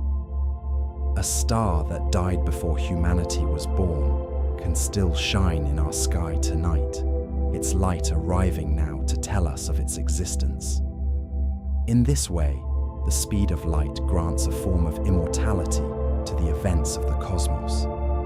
Nothing is truly gone as long as its light is still traveling. The universe holds onto its memories, letting them ripple outward forever, ensuring that every event, no matter how distant, eventually touches every other part of the whole. So, as we drift through the implications of this constant, we find that the limit is actually a form of infinite connection. It is the promise that the story is never over, that there is always more light on the way, always more history arriving from the depths of the absolute elsewhere. We are bathed in a continuous rain of information, a gentle, cosmic precipitation that has been falling since the beginning of time and will continue until the end. We are not isolated in the dark. We are standing in a stream of light that connects us to the very edge of creation. This stream of light, however, is not infinite in its reach, for even the most patient messenger has a starting point, and the universe, in its vast and silent architecture, imposes a horizon beyond which we cannot see. We call this boundary the observable universe, a term that implies a limitation of vision, but in the language of physics, it is more accurately described as a limitation of time. Because light travels at a finite speed, looking out into the deep field of the cosmos is equivalent to looking back into the history of creation, meaning that the farther we look, the younger the universe appears to be.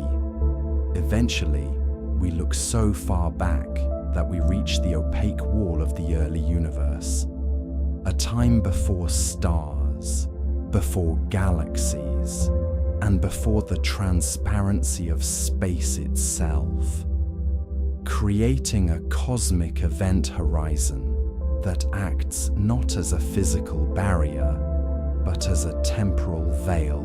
This horizon is spherical, centered precisely on the observer, meaning that every sentient being in the cosmos sits at the center of their own observable sphere, surrounded by the oldest light in existence.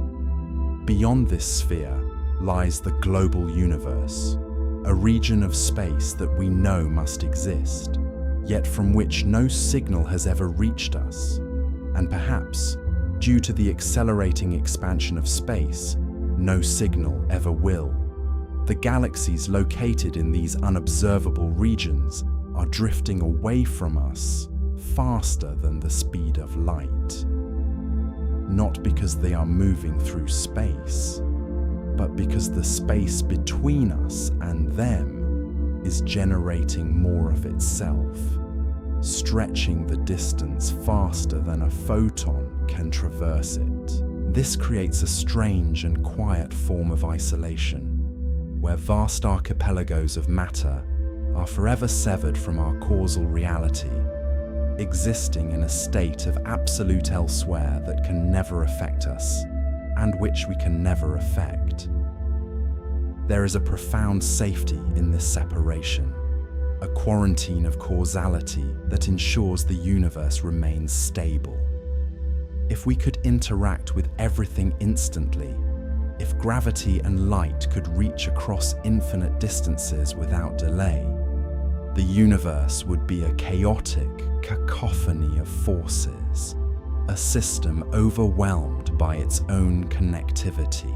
Instead, the speed of light acts as a cosmic governor, limiting the range of influence any one object can have, creating local pockets of order where stars can form, planets can stabilize, and life can emerge without being disturbed by the gravitational turbulence of distant, unseen superclusters.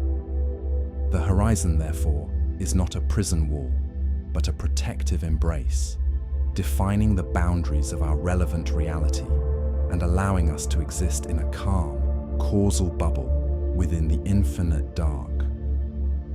As we consider the nature of this boundary, we must also consider the theoretical possibility of breaking it, a concept that exists only in the abstract mathematics of the equations, yet provides a fascinating counterpoint to the stability we observe. Physicists have toyed with the idea of particles that might naturally travel faster than light, entities known as tachyons, derived from the Greek word for swift. In the equations of special relativity, as an object approaches the speed of light, its mass increases towards infinity and time slows to a halt. But if one were to insert an imaginary number, a square root of a negative one, into the mass variable, the equations produce a mirror image solution. In this hypothetical tachyon reality, the speed of light is not a ceiling to be reached from below, but a floor that cannot be breached from above. A tachyon would be born moving faster than light, and to slow it down to the speed of light would require infinite energy, just as accelerating a normal particle to the speed of light requires infinite energy.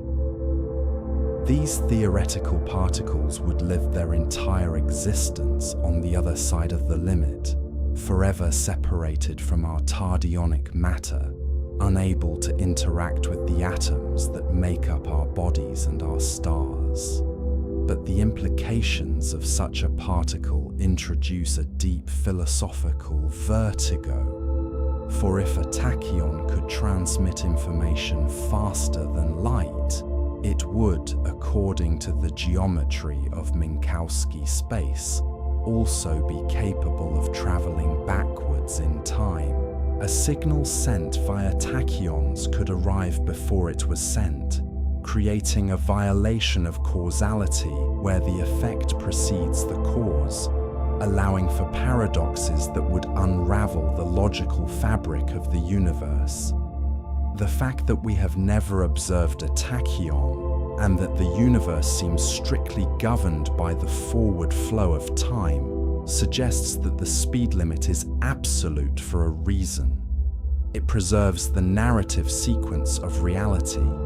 It ensures that the glass shatters after it falls, that the star collapses before it explodes, and that the memory follows the event.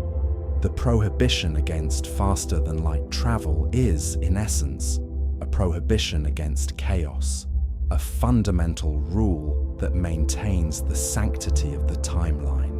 We are protected from the confusion of a non-linear existence, held safely within a universe where time flows in a single predictable direction. carrying us gently from the past into the future like a leaf on a wide, slow river. This river of time, however, may not be as flowing as it feels to our biological senses.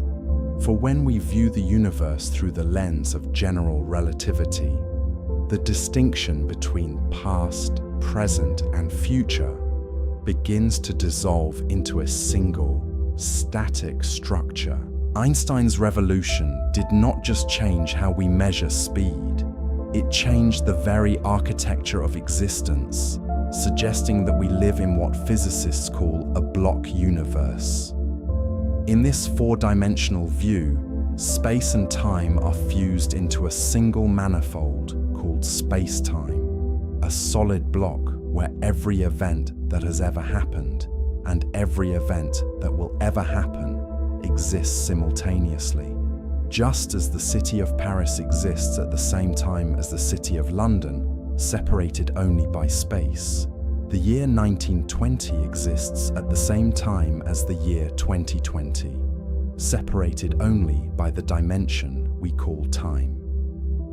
In the block universe, the passage of time is an illusion of consciousness, a spotlight moving across a pre-existing landscape, the dinosaur stepping through the Jurassic fern, the supernova expanding in the Andromeda galaxy 1,000,000 years ago, and the breath you are taking right now are all equally real, fixed permanently in the coordinates of space-time. This concept, known as eternalism, offers a form of profound existential comfort, for it implies that nothing is ever truly lost.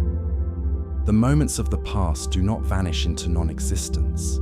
They are simply located elsewhere in the block, preserved forever in the amber of physics. The light from a dead star is not a ghost. It is a connection to a reality that is still physically present in the four-dimensional structure of the cosmos. When we look up at the night sky, we are verifying this block structure, seeing the past coexisting with our present. The light from the star Betelgeuse left its surface 600 years ago, and for 600 years it has been threading its way through the interstellar medium, navigating the vacuum, avoiding absorption by dust clouds, maintaining its trajectory until it terminates on the retina of your eye. That 600-year journey is a single, unified geodesic in the block universe, a frozen thread of existence connecting the red supergiant to the observer. From the photon's perspective, as we have established, the journey took no time at all. The emission and the absorption were a single event, bridging the gap between centuries in an instant. This implies that the universe is not a chaotic unfolding of uncertain events, but a complete geometric object, a jewel of hyperdimensional complexity where every facet is already polished and set. The anxiety of the unknown future is soothed by the realization that the future is simply a place we have not yet traveled to, a region of the block that is as solid and real as the past. The speed of light is the pacing mechanism that determines how fast we encounter this pre-written terrain, ensuring that we experience the story of the universe at a rate that our minds can comprehend. It prevents the entire block from entering our perception at once, filtering the infinite data of existence into a manageable stream of sequential moments. As we drift further into this realization, the emptiness of space takes on a different quality, no longer a void of separation, but a medium of connection, a vast, conductive ocean through which the causal influence of the past travels to shape the present. The vacuum is filled with fields, electromagnetic fields, gravitational fields, quantum fields, all vibrating with the energy of potential interactions. Even in the deepest voids between galaxies, where matter is so sparse that a single atom might be the only occupant of a cubic meter, the fabric of space-time is there, waiting, tense, with the geometry of gravity, ready to guide the path of any light that might pass through. Consider the journey of a photon emitted from the cosmic microwave background, the afterglow of the Big Bang itself. This photon has been traveling for 13.8 billion years, moving through the expanding universe, its wavelength stretching longer and longer as the space it traverses expands beneath it. It has passed through the epoch of reionization, where the first stars ignited and cleared the cosmic fog.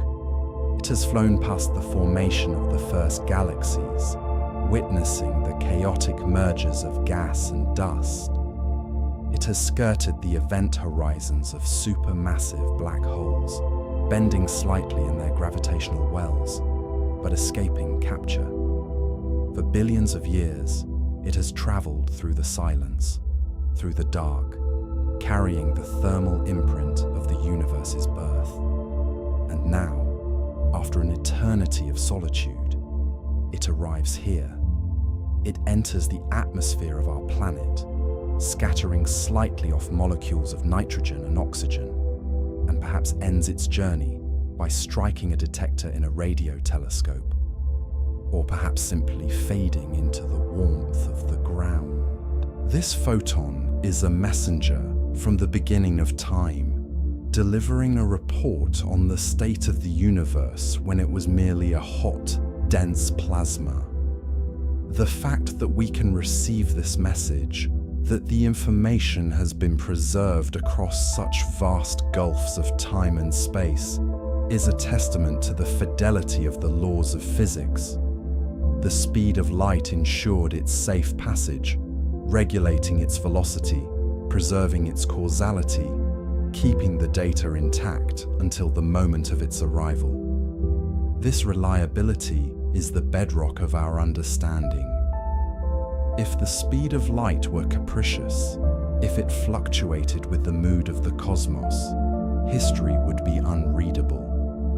We would not know if a red star was truly red or simply moving away from us at a variable speed. We would not know if the universe was expanding or contracting. But the limit is rigid. It is a constant. And in a universe of swirling chaos, entropy, and decay, a constant is a rare and beautiful thing. It is an anchor. It tells us that there are rules that do not break, standards that do not waver. The speed of light is the promise that the universe is rational, that it is built on a foundation of order that persists from the first moment to the last. We often dream of breaking this limit, of inventing warp drives or wormholes to cheat the geometry of space, driven by a desire to conquer the distances that separate us. But perhaps we should view the limit not as a hurdle to be overcome, but as a condition to be appreciated. The vast distances between the stars, enforced by the speed limit, provide the isolation necessary for the evolution of unique systems. If we could travel instantly to any point in the galaxy, if civilizations could collide with the ease of neighbors, the quiet solitude that allowed life on Earth to develop in peace would be shattered. The distances are a buffer. The speed limit is a quarantine. It allows each star system to be its own experiment, its own garden, protected by the immense moat of light years that surrounds it. In this sense, the cosmic speed limit is actually a cosmic shelter. It shelters us from the immediate impact of cataclysmic events. If a supernova goes off in the center of the galaxy, The radiation does not hit us instantly. We have 25,000 years of grace. The event is delayed, diluted by distance and time. We are downstream from the violence of the universe, protected by the very laws that seem to restrict us. The delay is not a flaw, it is a feature. It is the universe's way of cushioning the blow, of spreading the energy of existence out over a manageable time frame. So as we contemplate the nature of this limit, we can let go of the frustration of being stuck in our corner of the galaxy. We can instead feel the comfort of being held in place. We are positioned exactly where we need to be, moving through time at exactly the rate required for existence to sustain itself. The Earth spins, the sun burns, the galaxy rotates, and all of it is choreographed by the speed of light, the great conductor that keeps the orchestra of the cosmos in time. The rhythm is slow, the rhythm is steady. It is a heartbeat that spans billions of years, a pulse that travels through the vacuum, connecting the atoms in your body to the fusion in the stars. We are made of this light, the energy that binds our atoms, the electrical signals that move through our neurons, the chemical reactions that drive our biology. All are governed by the same electromagnetic force that travels at sea. We are not separate from the limit. We are composed of it. Our internal clocks tick at the pace set by the speed of light. Our perception of now is defined by it. To understand the limit is to understand ourselves, to realize that we are woven into the same fabric as the distant quasars and the drifting nebulae. We are local condensations of a universal field, temporary patterns in the block universe, experiencing the flow of time 1 second per second, safe, ordered, and whole. And in this wholeness, there is a drift towards silence. The intellectual struggle to understand the math fades, replaced by the intuitive understanding of the structure. The geometry of the light cone becomes a sheltering roof. The event horizon becomes a quiet shore. The block universe becomes a resting place. We do not need to race the photon. We do not need to catch the light. We simply need to let it pass, to let it carry the information of the universe through us, observing the flow without needing to alter it. The stream continues, endless and bright, moving through the dark, and we are floating within it, carried by the current of causality towards a future that is already written, already waiting, and already safe. The complexity of the physics resolves into a simple state of being: mass, energy, space, time.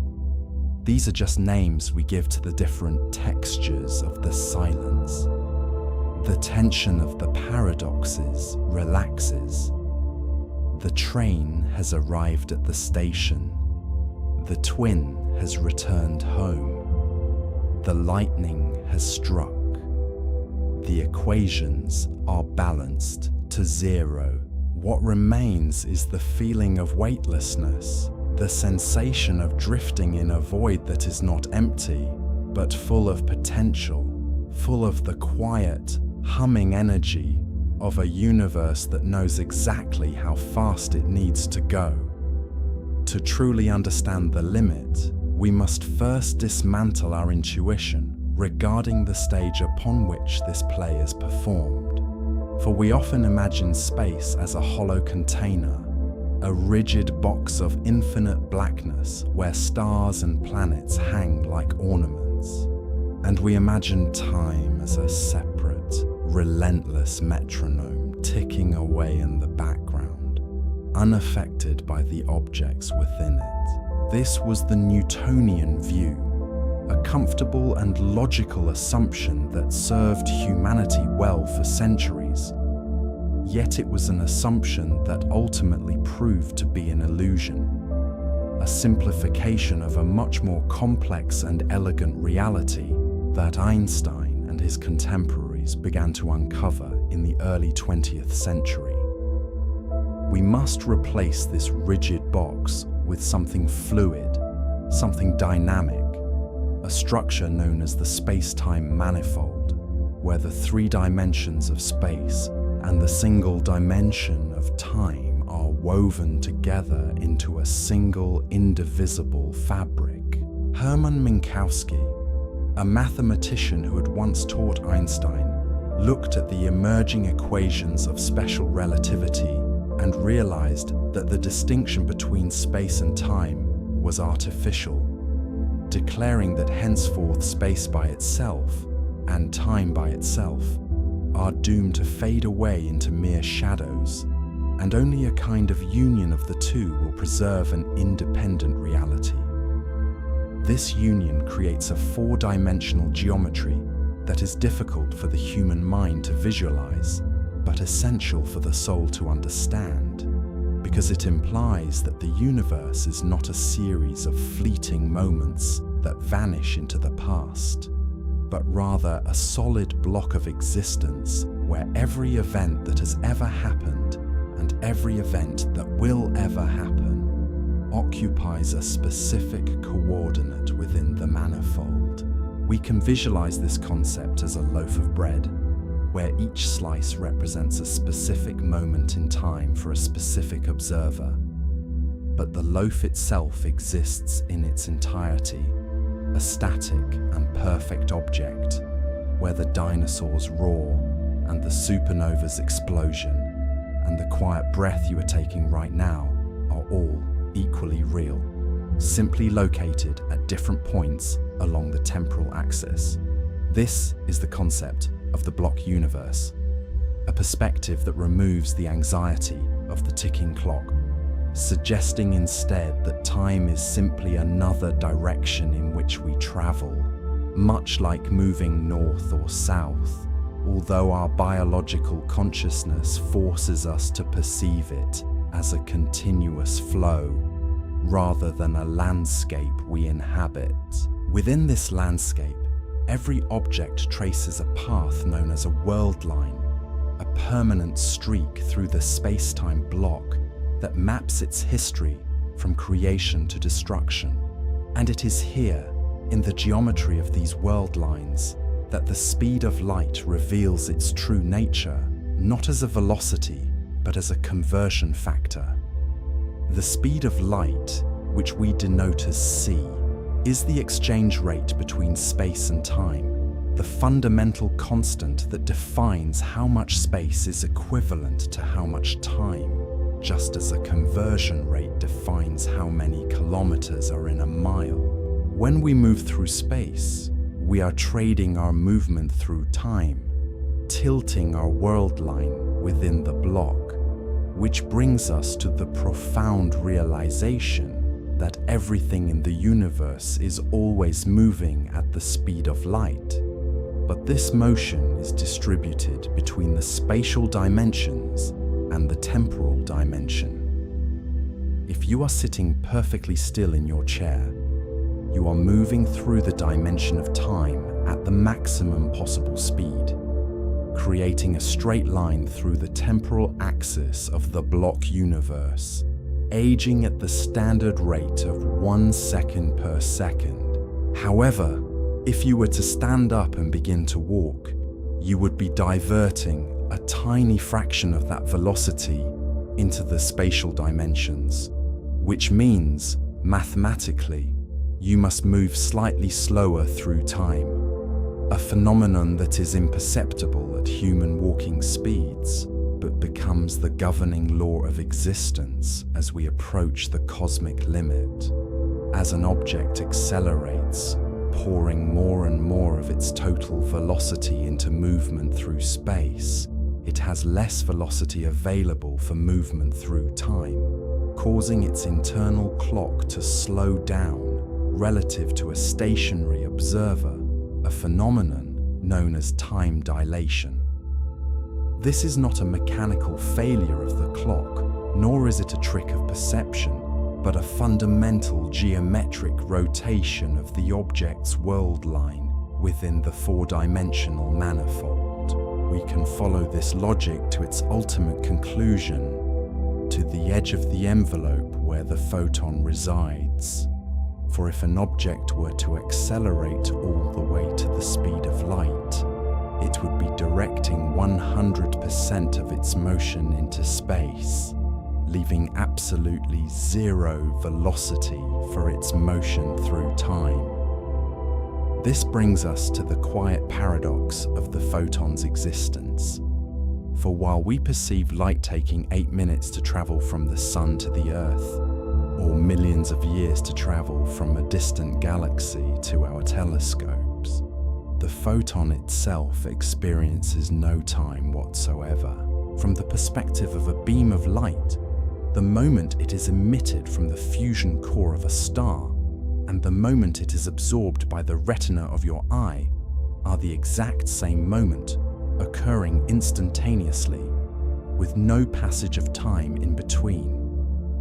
To a photon, the universe has no depth, no duration, and no waiting. The birth of the universe and the heat death of the cosmos are superimposed, compressed into a singularity of experience, where distance collapses to zero.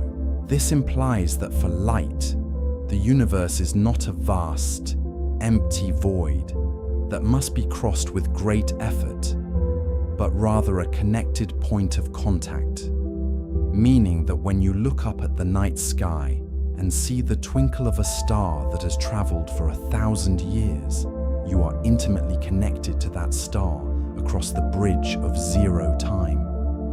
The photon does not age, it does not degrade. It traverses the geodesic of space-time in a state of eternal suspension, a timeless messenger that stitches the disparate parts of the cosmos together. This timelessness is the ultimate state of efficiency, a condition where the friction of duration is removed, allowing the electromagnetic force to bind atoms and molecules together without lag, ensuring that the electrons orbiting the nuclei of your cells can communicate their positions instantly within their own frames of reference. However, we must ask why this specific speed, this figure of 299,792,458 meters per second, is the chosen limit, for the number itself seems arbitrary, a random collection of digits that governs the architecture of reality. Yet, this speed is not about light. Light is merely the most famous passenger on a vehicle that was built for something else entirely, which is the preservation of causality. Causality is the simple but non-negotiable rule that the cause must precede the effect, that the glass must drop before it shatters, that the signal must be sent before it is received, and that the past must influence the future, never the other way around. If there were no speed limit, if information could travel instantaneously across the universe, we would inhabit a reality of a causal chaos, where it would be possible for an observer to see the glass shatter before you pushed it off the table, or to receive a reply to a message you had not yet sent. The speed of light, therefore, is the speed of causality. It is the maximum speed at which one point in the universe can influence another, the propagation delay of reality itself, ensuring that events occur in a coherent sequence that allows for the existence of logic, structure, and memory. We can imagine this speed limit not as a barrier that keeps us trapped, but as a protective buffer, a cosmic viscosity that prevents everything from happening at once, stretching events out into a manageable narrative that can be experienced by conscious minds. Without this delay, without this finite speed of transmission, the universe would burn itself out in a single flash of instant interaction, a chaotic singularity of infinite processing, where no structure could stabilize. The limit creates the separation necessary for identity, allowing the Earth to be distinct from the Sun and the present to be distinct from the past, creating the here and the now that defines our existence. This protective mechanism extends to the very geometry of how we interact with the universe, forming what physicists call the light cone, a theoretical structure that surrounds every point in space-time like a double-ended cone, extending into the future and reaching back into the past. Your personal light cone defines the exact boundaries of your reality, for anything outside this cone is causally disconnected from you. It cannot hurt you, it cannot signal you, and for all practical purposes of physics, it does not yet exist for you. This creates a sphere of influence, a bubble of now that moves with you through the block universe, ensuring that you are only ever responsible for and affected by the events that fall within the horizon of your interaction. This is a comforting thought, a mathematical reassurance that we are insulated from the vast majority of the universe's chaotic events, sheltered within our own causal bubble, drifting through the manifold in a state of protected isolation. As we delve deeper into this fabric, we find that the speed limit is invariant, meaning it does not matter how fast the source of the light is moving, nor how fast the observer is moving. The speed of the signal remains constant, a fixed anchor in a universe of relative motion. If you were on a spaceship traveling at 99% of the speed of light and you turned on a flashlight, the beam would still race away from you at the full speed of light, not at 1%, because the universe warps your perception of time and space to ensure the limit is preserved. This invariance is the bedrock of stability, the unshakable pillar that holds the laws of physics together, ensuring that the equations of electromagnetism function exactly the same way for a stationary astronaut as they do for one moving at relativistic speeds. The universe bends its own shape, compressing lengths and dilating durations, going to infinite lengths to maintain the sanctity of this constant, prioritizing the consistency of the laws of physics over the rigidity of space and time. This warping of the stage brings us to the concept of the Lorentz transformations, the mathematical equations that describe exactly how space contracts and time dilates to accommodate the constant speed of c. While these equations may seem abstract, they describe a physical reality where a spaceship traveling at high velocity physically becomes shorter in the direction of motion, compressing like an accordion, while the seconds ticking on its clock stretch out like taffy. This length contraction is not an optical illusion seen by an outside observer, but a physical reality for the universe itself. The distance between stars actually shrinks for the traveler, making the journey shorter, not because they are moving faster, but because the universe has made the path shorter to accommodate their speed. It is as if the cosmos is accommodating the traveler, folding the map to bring the destination closer, a gesture of geometric hospitality that allows for the possibility of traversing vast distances within a single human lifetime, provided one is willing to leave the rest of the universe behind in time. The implications of this interconnected space-time fabric extend beyond simple motion, influencing the very nature of energy and mass, leading us to the most famous equation in history, E equals mc squared, which acts as the gatekeeper of the limit. This equation tells us that mass and energy are interchangeable, two sides of the same coin, meaning that as an object accelerates and gains kinetic energy, it effectively gains mass, becoming heavier and more resistant to further acceleration.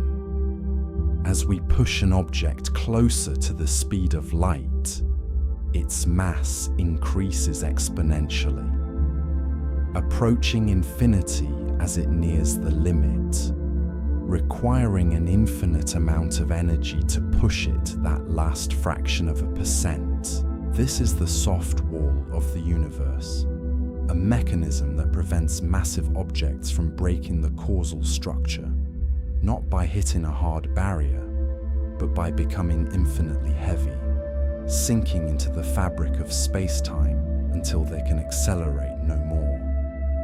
It is a gentle prohibition, a curve that becomes steeper and steeper, guiding us to understand that we are creatures of mass, bound to the subluminal realm, while light is a creature of pure energy, bound to the limit, and never the twain shall meet.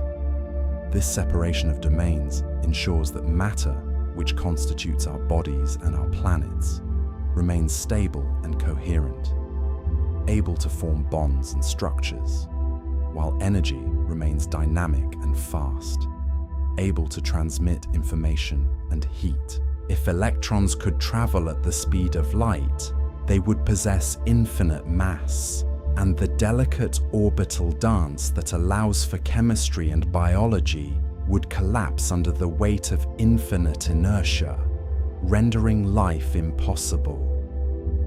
Thus, the limit is not merely a restriction on travel, it is the prerequisite for the existence of matter itself, the rule that allows the universe to have substance, texture, and complexity.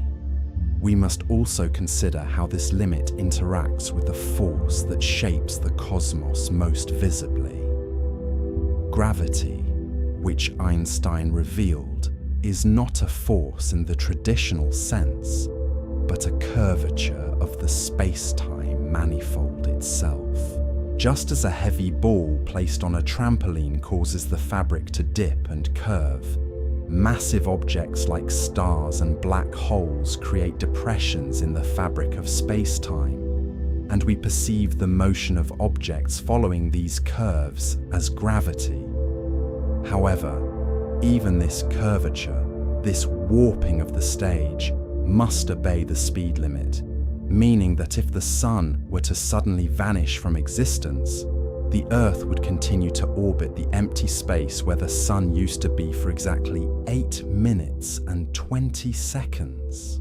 The gravitational information, the news that the mass is gone, travels outward as a ripple in the fabric, a gravitational wave moving at precisely the speed of light, updating the geometry of space as it goes. This confirms that gravity is not an instant action at a distance, as Newton believed, but a physical undulation of the manifold, a signal that must propagate through the vacuum, respecting the same causal rules as the photon. We can imagine these gravitational waves washing over us, subtle stretchings and squeezings of space itself, carrying the history of violent cosmic events, the collision of black holes, the merger of neutron stars, across billions of light years, arriving at our shores as faint whispers of geometric distortion.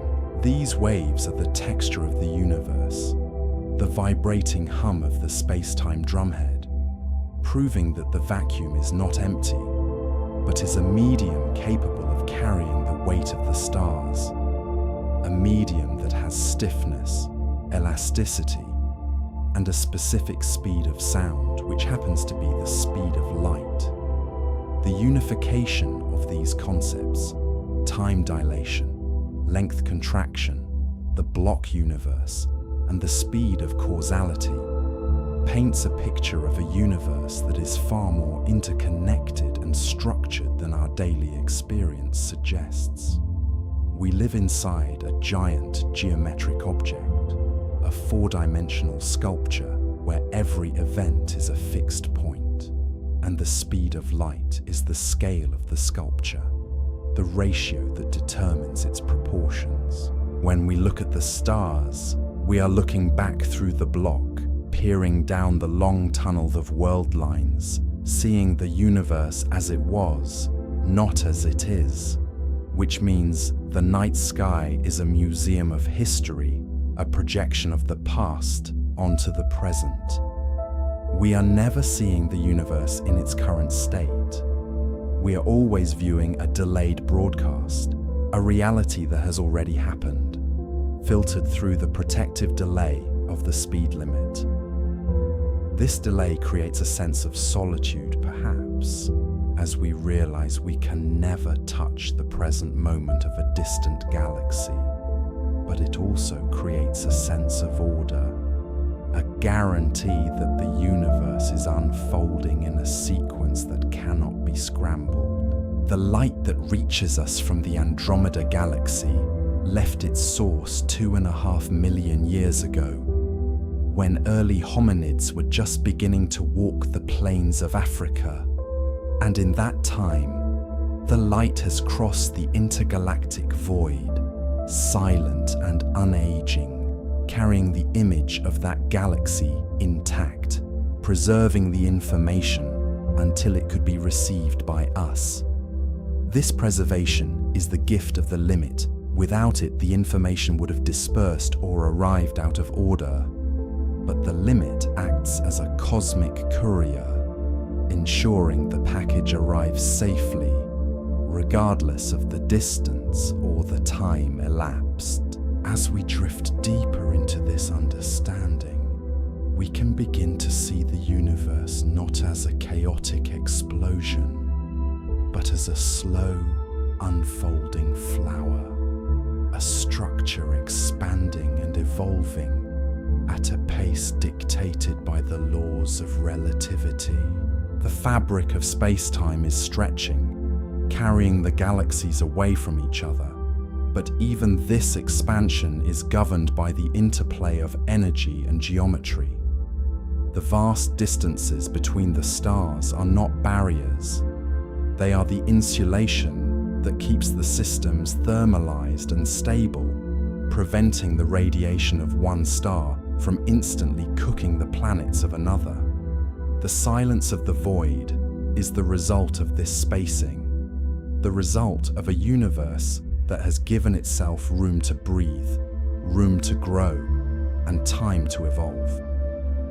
We can visualize the world lines of every particle in the universe, a trillion threads weaving through the block, some moving straight and slow through time, others spiraling rapidly through space, but all dancing to the same rhythm, all obeying the same conductor.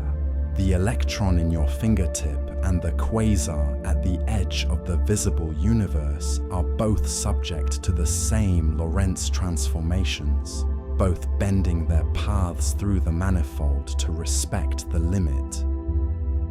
There is a deep, resonant harmony in this shared constraint, a unification of the micro and the macro, where the rules that govern the smallest subatomic particle are identical to the rules that govern the largest supercluster of galaxies. And so we find ourselves residing in a universe that is reliable, a universe where the rules do not change on a whim, where the geometry of space-time provides a stable cradle for consciousness to emerge. The anxieties of the what-if fade away when we realize that the what is so perfectly balanced. We are not in danger of the laws of physics breaking down. We are securely held within them, pinned to our world lines by the immense gravity of the Earth, moving forward through time at a steady, predictable rate, watching the cosmic play unfold from our protected vantage point. The complexity of the tensor calculus that describes this curvature melts away into a simple intuition that we are here and the universe is there, and the light that connects us is the bridge that can be trusted. The fabric of space-time is smooth. It is continuous. It supports us like a deep ocean supports a ship, providing buoyancy and direction. We do not need to understand every variable of the metric tensor to feel the support of the manifold. We only need to close our eyes and feel the gravity that holds us to the chair, the sensation of time passing, the rhythm of our own breath, all of which are manifestations of these deep, universal laws. The speed of light is the speed of reality, and reality is moving at exactly the right pace. It is not too fast, it is not too slow, it is precise, it is constant. It is the heartbeat of the eternal now, pulsing through the vacuum, regulating the flow of cause and effect, ensuring that every moment follows the last in a perfect, unbroken chain of events. As we gently transition our focus from the rigid laws of the speed limit to the vast, expanding stage on which this limit plays out, we prepare to look at the exceptions, the places where the universe seems to stretch its own rules, not by breaking them, but by expanding the game board itself. For while nothing can move through space faster than light, space itself is under no such obligation. A realization that opens the door to the next layer of our journey, where we will see the galaxies drifting apart like leaves on a widening river, carried by the silent, relentless expansion of the dark. But for now, we rest in the knowledge of the limit, the knowledge that we are safe within the causal structure, protected by the speed of light, held in the warm geometric embrace of space-time. We often visualize the universe as a static container, a rigid box within which stars and planets move like marbles rolling across a wooden floor. But this Newtonian conception fails to capture the fluid, dynamic nature of the reality Einstein unveiled. When we speak of the speed limit of light, we are strictly speaking of motion through space, referring to the velocity of an object relative to the fabric of the manifold itself. Yet this rule does not apply to the fabric's own ability to stretch, distort, and grow. This brings us to the most elegant loophole in the laws of physics, a phenomenon that allows for superluminal separation without ever violating the sanctity of the local speed limit, a concept known as the metric expansion of space. To understand this, we must strip away the idea of galaxies rushing away from one another through a pre-existing void, and instead visualize the space between them as a physical substance that is being continuously generated, like new skin growing between 2 points on a healing wound. If you were to observe a distant galaxy, one located billions of light years away, you might measure its recession velocity and find that it appears to be moving away from us faster than the speed of light, a measurement that initially seems to shatter the very foundation of relativity. However, this galaxy is not moving through space at such a speed, which would indeed require infinite energy and violate the causal structure of the universe. Rather, the space between our Milky Way and that distant island of stars is expanding, effectively carrying the galaxy away from us, like a lily pad resting on the surface of a rapidly widening pond. The lily pad itself is stationary relative to the water immediately surrounding it, feeling no wind and no acceleration, yet the distance between it and the shore increases at a rate that is mathematically determined by the volume of water being added to the pond. This distinction is crucial for maintaining the calm stability of our physical model, for it implies that the local laws of physics remain pristine and untouched, even as the global geometry of the universe undergoes a profound transformation. In the language of general relativity, we describe this using the Friedmann-Lemaitre-Robertson-Walker metric, a solution to Einstein's field equations that introduces a time-dependent scale factor, a mathematical variable that dictates the stretching of the grid lines of the cosmos. As this scale factor increases, the wavelength of light traveling through the expanding medium is stretched along with it, shifting its color toward the red end of the spectrum, a phenomenon we call cosmological redshift. This is not the Doppler shift of a siren moving away, which is a result of motion through space, but rather the tired light of an ancient photon being physically elongated by the growth of the universe during its eons-long journey to our telescopes.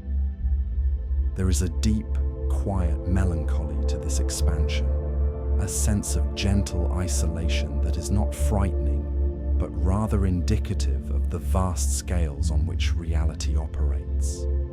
The universe is becoming more dilute, the density of matter decreasing as the volume increases, creating a cooling effect that drives the cosmos toward a state of thermodynamic equilibrium. We see this not as a destruction of order, but as a relaxation of the tension in the manifold, a settling into a lower energy state where the frenetic interactions of the early universe are allowed to slow, to separate, and to find their own quiet corners of the dark. The expansion is uniform and isotropic, meaning that it happens everywhere at once, in every direction, suggesting that there is no center to this explosion, or rather that every point in space is the center, expanding away from every other point in a silent, geometric breath that has been exhaling for 13.8 billion years. This expansion introduces a horizon, a limit to what we can ever influence or observe, creating a boundary that is known as the Hubble sphere. Within this sphere, objects are receding from us at speeds slower than light, allowing for the possibility of communication and causal connection. But beyond it, the recession velocity exceeds the cosmic speed limit. This does not mean that the objects beyond this boundary cease to exist, or that they are operating under different laws. It simply means that the space between us is being created faster than the photons can traverse it, like a runner on a treadmill that is accelerating beyond their top speed. The light from these distant regions is trying to reach us, traveling at the absolute limit of C, but the road is lengthening ahead of it faster than it can run, trapping the information in a region of space that is forever disconnected from our now. This leads us to the concept of the observable universe versus the global universe, a distinction that reminds us of our protected status within the light cone. The observable universe is a sphere centered on us, defined by the distance light has been able to travel since the Big Bang. A bubble of causality that contains everything that has ever happened that could possibly affect us. Outside this bubble lies the global universe, a region that may be infinite in extent, filled with other galaxies, other stars, and perhaps other observers, all existing in their own isolated bubbles of causality, forever separated from us by the curtain of expansion. There is a safety in this separation, a guarantee that the chaotic events of the infinitely distant universe can never encroach upon our history, effectively quarantining us within a manageable volume of reality where the laws of cause and effect are preserved. The existence of these horizons compels us to consider the nature of the vacuum itself, which we now understand is not empty, but filled with a latent energy density, often referred to as dark energy or the cosmological constant.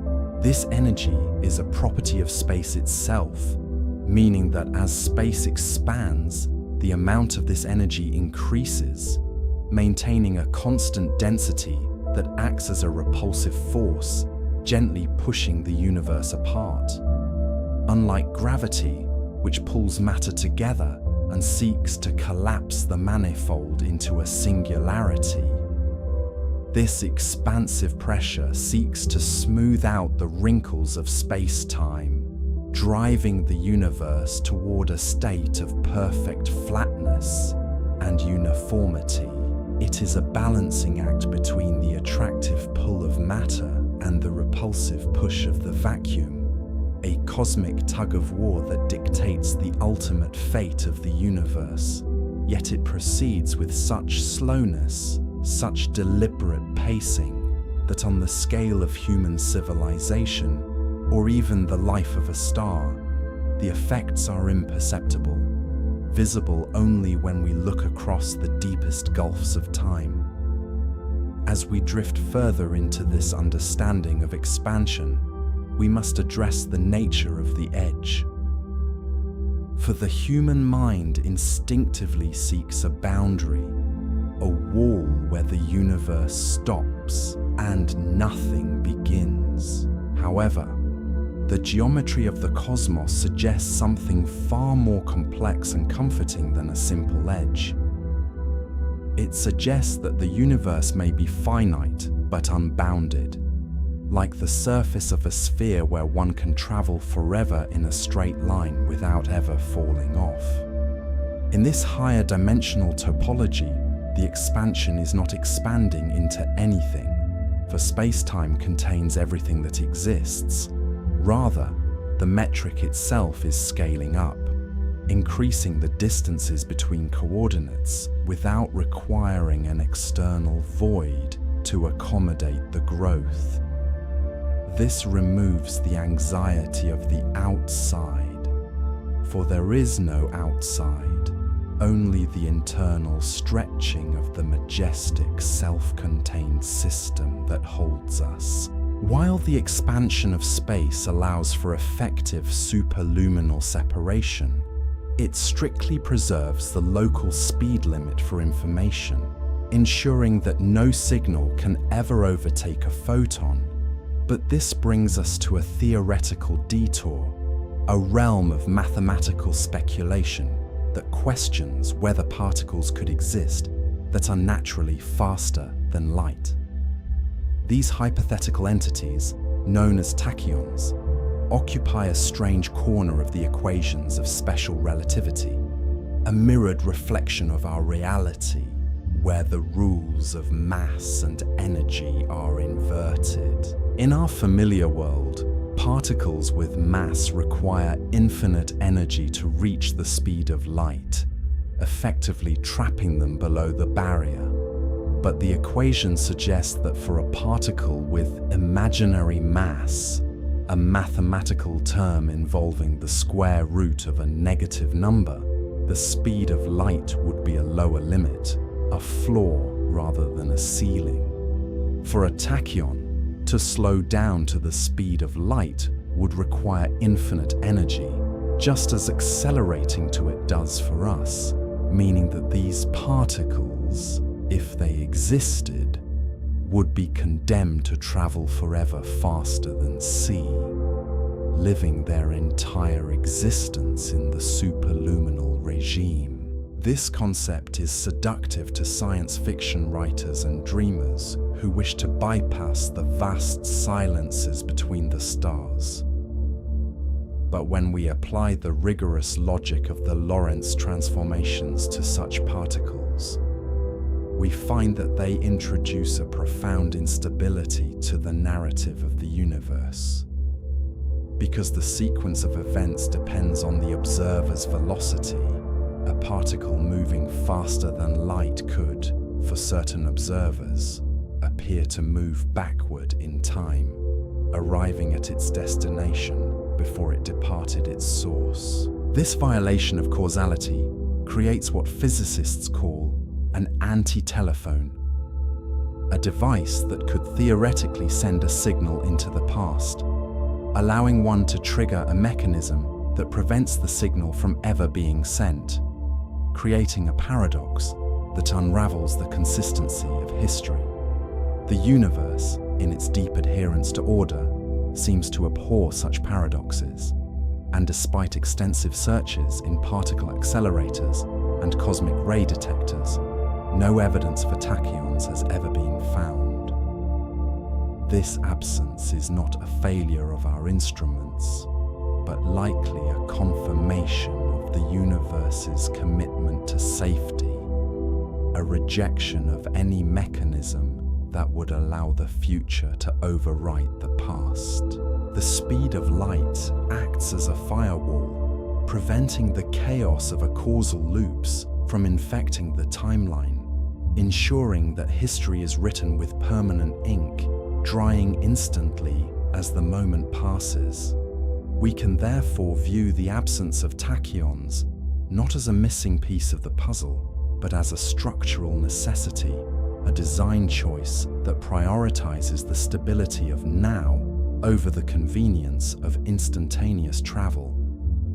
The barrier of C is the guardian of consequence, ensuring that actions have effects, that causes precede results, and that the narrative of existence flows in a single, coherent direction, like a river that refuses to flow uphill. This unidirectional flow is what allows for the accumulation of complexity, for the evolution of stars, planets, and biological life, all of which rely on the reliable progression of thermodynamic time, a sequence that would be rendered meaningless if information could skip freely between the future and the past. Returning to the observable limits, we must consider the photon sphere of a black hole, another region where the geometry of space creates a boundary that defines our access to information. Here, gravity is so intense that light itself is bent into a circle, orbiting the mass like a satellite, trapped in a delicate balance between escaping to the void and plunging into the singularity. This region represents a localized version of the cosmic horizon, a place where the curvature of space-time becomes so extreme that the downward slope of gravity overcomes the outward velocity of light, creating a one-way membrane through which we can fall, but from which no signal can return. Yet, even here, in the presence of the most violent gravitational forces in the universe, the speed of light remains constant locally. A traveler falling across the event horizon would see their own watch ticking normally, their own flashlight beaming forward at exactly cc, unaware that the global geometry has conspired to close the door behind them. This relativity of experience is the ultimate mercy of the laws of physics, ensuring that no matter where you are, no matter how warped the space around you becomes, your local reality remains consistent, familiar, and survivable for as long as you exist. You are always at the center of your own reference frame, always at rest relative to yourself, carrying your own bubble of normalcy into even the most extreme environments. As we zoom out from the specific horizons of black holes to the grand horizon of the cosmos, we encounter the surface of last scattering, the oldest light we can see, the cosmic microwave background radiation. This wall of microwave photons is not a physical barrier, but a temporal one, marking the moment when the universe cooled enough for atoms to form and for light to travel freely for the first time.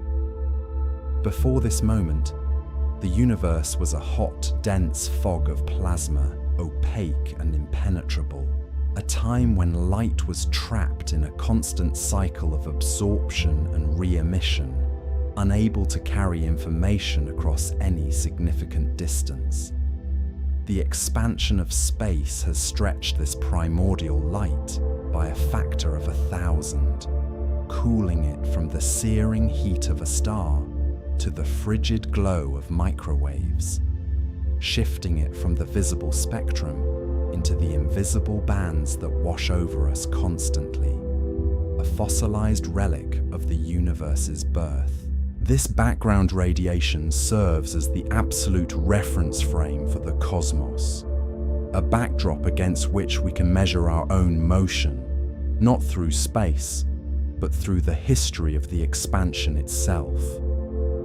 By measuring the slight Doppler shift in this radiation, slightly warmer in the direction we are moving, slightly cooler in the direction we are leaving, we can determine that our galaxy is drifting through the universe at approximately 600 kilometers per second, a majestic, slow-motion voyage relative to the ancient light.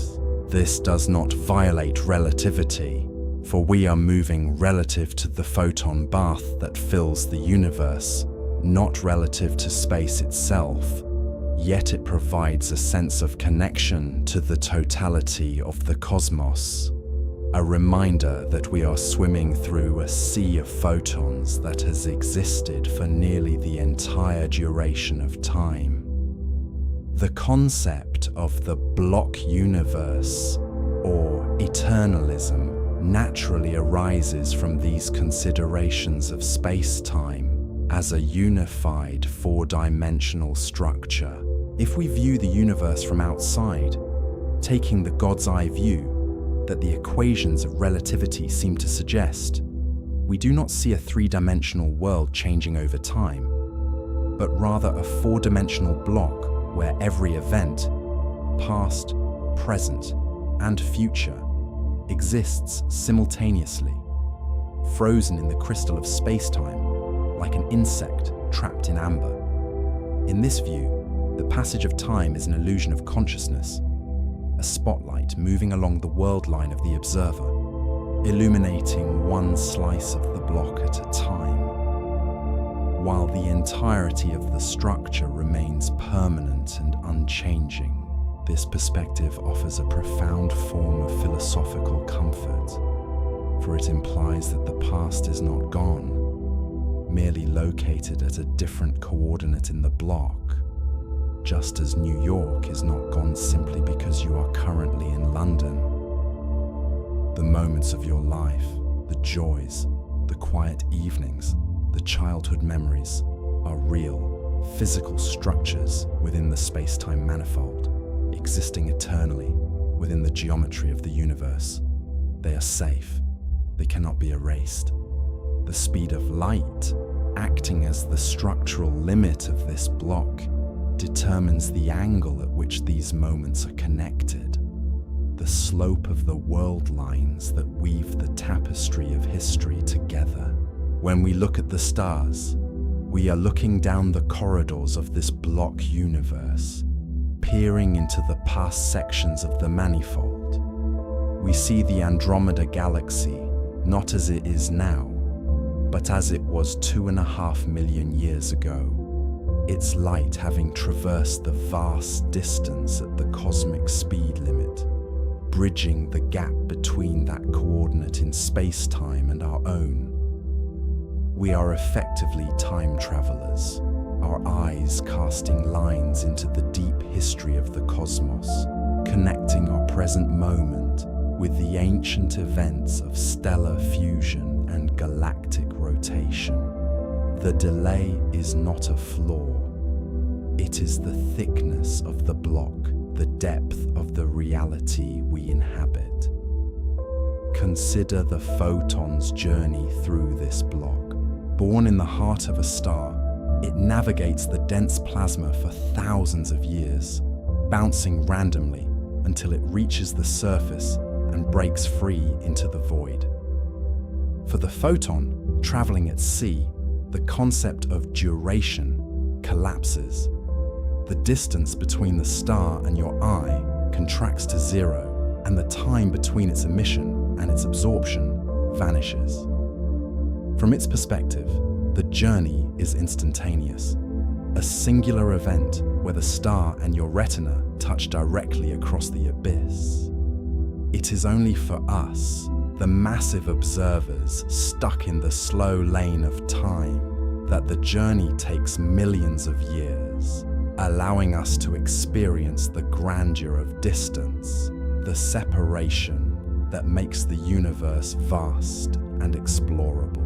This duality, instantaneous connection for the light, vast separation for the observer, is the mechanism that allows the universe to be both a single, unified entity and a collection of distinct, individual moments. The speed of light is the translator between these two realities, the conversion factor that turns energy into mass and time into space. It ensures that while everything is connected, not everything happens at once. It provides the necessary breathing room for causality to unfold, for stories to be told, for complexity to emerge from the chaos. Without this limit, the universe would be a flash, a singular point of infinite intensity where everything happens simultaneously, a cacophony of existence without rhythm or pause. Instead, we have the ocean wave of time, the gentle rhythmic propagation of cause and effect, where the ripples of an event spread out at a manageable speed, touching the surroundings in a predictable, orderly fashion. When a star explodes, the news of its death travels outward in a sphere of light, informing the universe of the change at a pace that allows the cosmos to adjust. The gravitational waves, the ripples in the fabric itself, travel alongside the light, carrying the information of the shift in mass, ensuring that the gravitational field updates in perfect synchronization with the visual data. There is no lag, no error, no disconnect. The visual and the physical are bound together by the same constant, a perfect harmony of information transfer. As we drift deeper into this realization, the anxiety of the limit dissolves completely, replaced by an appreciation for the resolution of reality. Just as a high-definition screen has a refresh rate that determines how smoothly an image moves, the universe has a refresh rate determined by the Planck time and the speed of light, a granularity that renders the smooth motion of our lives. We are living in a high-resolution simulation of physics, where the frame rate is so high that the illusion of continuity is perfect, yet the limit exists to prevent the system from crashing, to prevent the infinite loops and paradoxes that would arise from unlimited speed. We can imagine the fabric of space-time as a deep velvet cushion, absorbing the energy of the stars and planets, bending gently under their weight. The light travels along the curves of this cushion, following the geodesics, the straightest possible lines in a curved world. It does not fight the geometry, it surrenders to it, flowing like water through a valley, taking the path of least resistance. This surrender is the key to the stability of the cosmos. The light does not try to outrun the shape of space. It defines the shape of space. It traces the contours of gravity, revealing the invisible hills and valleys of the dark, painting the structure of the universe with beams of pure energy. In the vast, empty voids between the galaxy clusters, where the density of matter drops to near zero, the expansion of space takes over completely, stretching the darkness, widening the gaps. Here, the silence is absolute. There are no observers, no stars, only the tenuous drift of hydrogen atoms and the passing of ancient photons. Yet even here, the laws hold. The metric expands according to the equations, the light stretches into the radio waves, and the energy of the vacuum pushes gently, relentlessly outward. It is a machine that runs without maintenance, a clock that winds itself, a river that flows without a source. This is the universe in which we sleep. Not a chaotic explosion of uncontrolled forces, but a carefully regulated, geometric unfolding of potential. We are the passengers on this expanding vessel, held in place by gravity, warmed by the light that has traveled across the ages to reach us, protected by the speed limit that keeps the past locked away and the future waiting its turn. The complexity of the physics, the tensor fields, the differential equations, the Lorentz invariants, all of these are simply the technical descriptions of a system designed for safety. They are the blueprints of a cradle. As we allow our minds to rest on these concepts, we can feel the solidity of the block universe, the permanence of our place within it. We do not need to worry about the speed of the Earth, or the expansion of the void, or the limits of our vision. These are taken care of by the architecture of the cosmos. We are free to drift, to float in the local bubble of our own time, watching the stars turn slowly overhead, knowing that the light we see is a messenger from the past, a promise that the universe is vast, ancient, and enduring. The limit is not a wall, it is the horizon of our home. And in the quiet hum of the quantum vacuum, in the slow stretching of the intergalactic deep, we find the ultimate piece of a reality that is built to last.